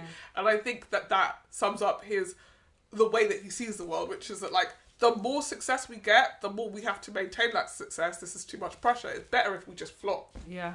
But obviously there's a part of me that doesn't want to flop. So I'm constantly going back and forth between the two. And and with Claire, he also ends up self-sabotaging. Yeah. Because the answer wasn't blame Claire in the relationship for your lack of focus. It was that you don't see it for yourself. Yeah. Yeah. But somehow Claire's become the scapegoat. She leaves, she's upset, which is understandable. She told him that she loved him for the first time in the voicemail. Yeah. And then he's saying, you're a waste of my time. Yeah. So then he's in a mood in the fridge. Even more of a mood than he was. And Richie comes over because Claire started crying. Yeah. And she's come up to him and in a very affectionate way, it's just like, I'm going to miss you. Like kisses him on the cheek. Like rubs. I was like, what's going on in Chicago? I get to tell you the girl is forward. People greet each other. The girl is forward. Anyway, he's like, you better not have upset Claire. And then Kami's like, this is your fault. Yeah, which is crazy. This is your fault. And he's like, no, it's not. It's your fault because you're a prick. And he's like, no, you're a loser. Nobody wants you here. Blah, blah. The same way that Sid was going at him in season 1, he starts going at him, Richie, and they have this very horrible fight with each other. Through the walls of a fridge. And Kami's, in the wrong. And guess what? Richie walks off. Because he can, because he's not in the fridge. Yeah. So you took a double L just then. When Rich spat at the wall of the fridge. Kami did, actually. So when Kami spat on the wall of the fridge, I was like, I loved the intensity of that moment. I loved how annoyed. Why are you mad at me? Yeah, exactly. And I found it so funny also that there's this level of frustration that he couldn't do anything because like I'm fighting you through a wall, through an actual wall. But I think that's one of my favorite scenes of the whole season. So at the end of the season, Kami has flopped harder than he's flopped all season actually, because I think the scariest thing if I was Kami was that they managed to do all of that without me. Yeah. They don't need me. It's not the other way around. Yeah. They don't need me, and that's scary. Yeah. That's scary. Yeah. So, where are we going to find Kami in season 3? I'm so intrigued to see where they take it, and I don't even want to give predictions because I just want to be surprised. No, let's give predictions so we can think about it next time and be like, what the hell were we thinking? And also with the strikes, God knows when we're going to get series 3. We're never going to get it. I just don't know. Okay, so small predictions. I think that it will be... Sid hair's the same. Yeah, the hair will be the same. No, I think... Oh, no, wait. Oh, should we go for a different, like, short bob? Writers strike, it'll be like 2-3 years. Yeah, so she might be like, I want to do short bob. Yeah, she may change. Okay, I do think that Marcus, unfortunately, his mum may pass away. No, she's dead. Mum May, she's dead. Sorry. But I think that there's going to be a moment of solace between the two of them and a little bit of a kissy. They're not kissing. I think they are. We don't even know Sid is straight. We don't even know Sid they're is straight. They're going to kiss before Sid could be asexual for all we know. No. The way she was looking at Carmen, no.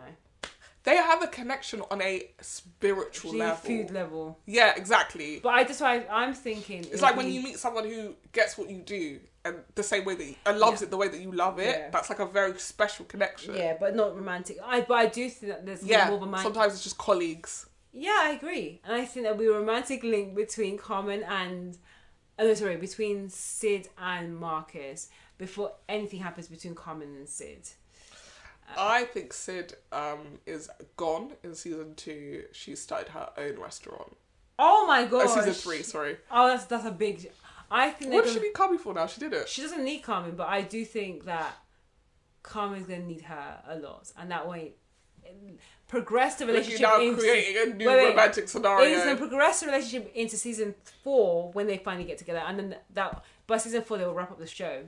I think that Richie... Sorry... gets a girlfriend. I think he does, but then he breaks up with the girlfriend to try and get back to his wife. Basically. Now that ship sailed. The wife. If he wants his wife back, he needs to actually act like he's moved on. Did you see him? He's moving on. I've never seen you this horny before. This is I'm crazy. That is absolutely not true. She's horned up. Carmen, I think the bear will be a success. Yeah. For the first 3 months. Damn. Then he's like...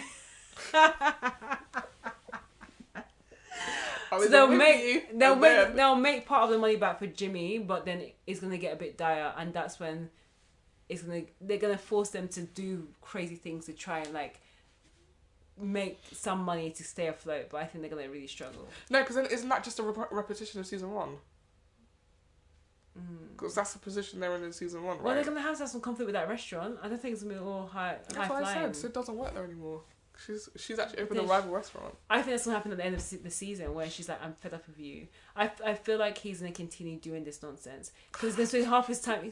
Carmen's gonna spend half his time trying to get Claire back, and as he's trying to get Claire back, he's gonna be distracted. I don't think he's gonna try. I think he will try. I think he's gonna tell himself she's better off without me. He's not gonna I mean, she definitely will be, but I think he's gonna try. He's not gonna try. I think he's gonna try. He's not gonna try. I love that we can keep these predictions in. So once series 3 comes, we can listen to it back. Connor's dead in season 3. No, he's alive and well, and he's not Donna's frozen. dead in season 3. Who's Donna? The mum. Potentially. Sugar and Pete named their son or daughter Mikey. Yeah. Or like, they're sick. Or Michelle. Michaela, sorry. Michelle. Actually, you know what? We could be Michelle and then they call the child Mick. Bye. Bye. I think we should rate this show. 2. We both put this show 4.5. 1,000 stars.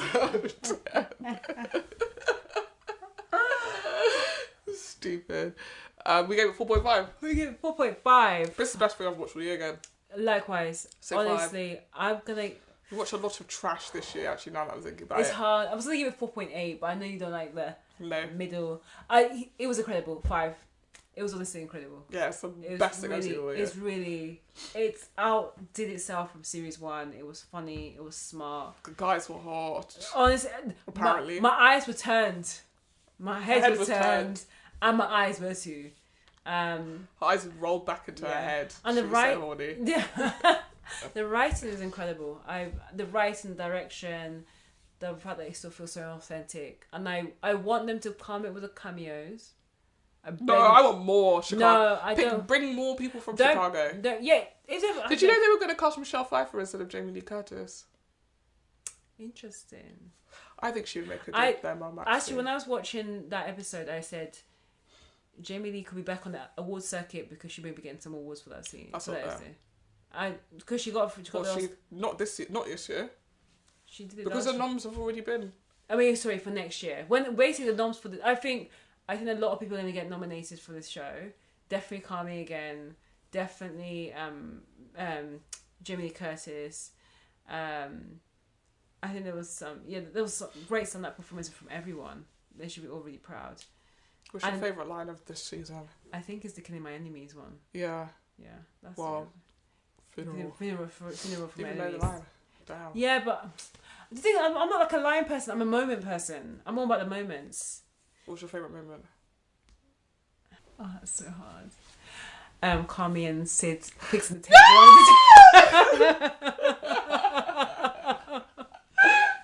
I hate that I said that. Oh wait, sorry. And slash when the camera panned when Richie put on the black suit.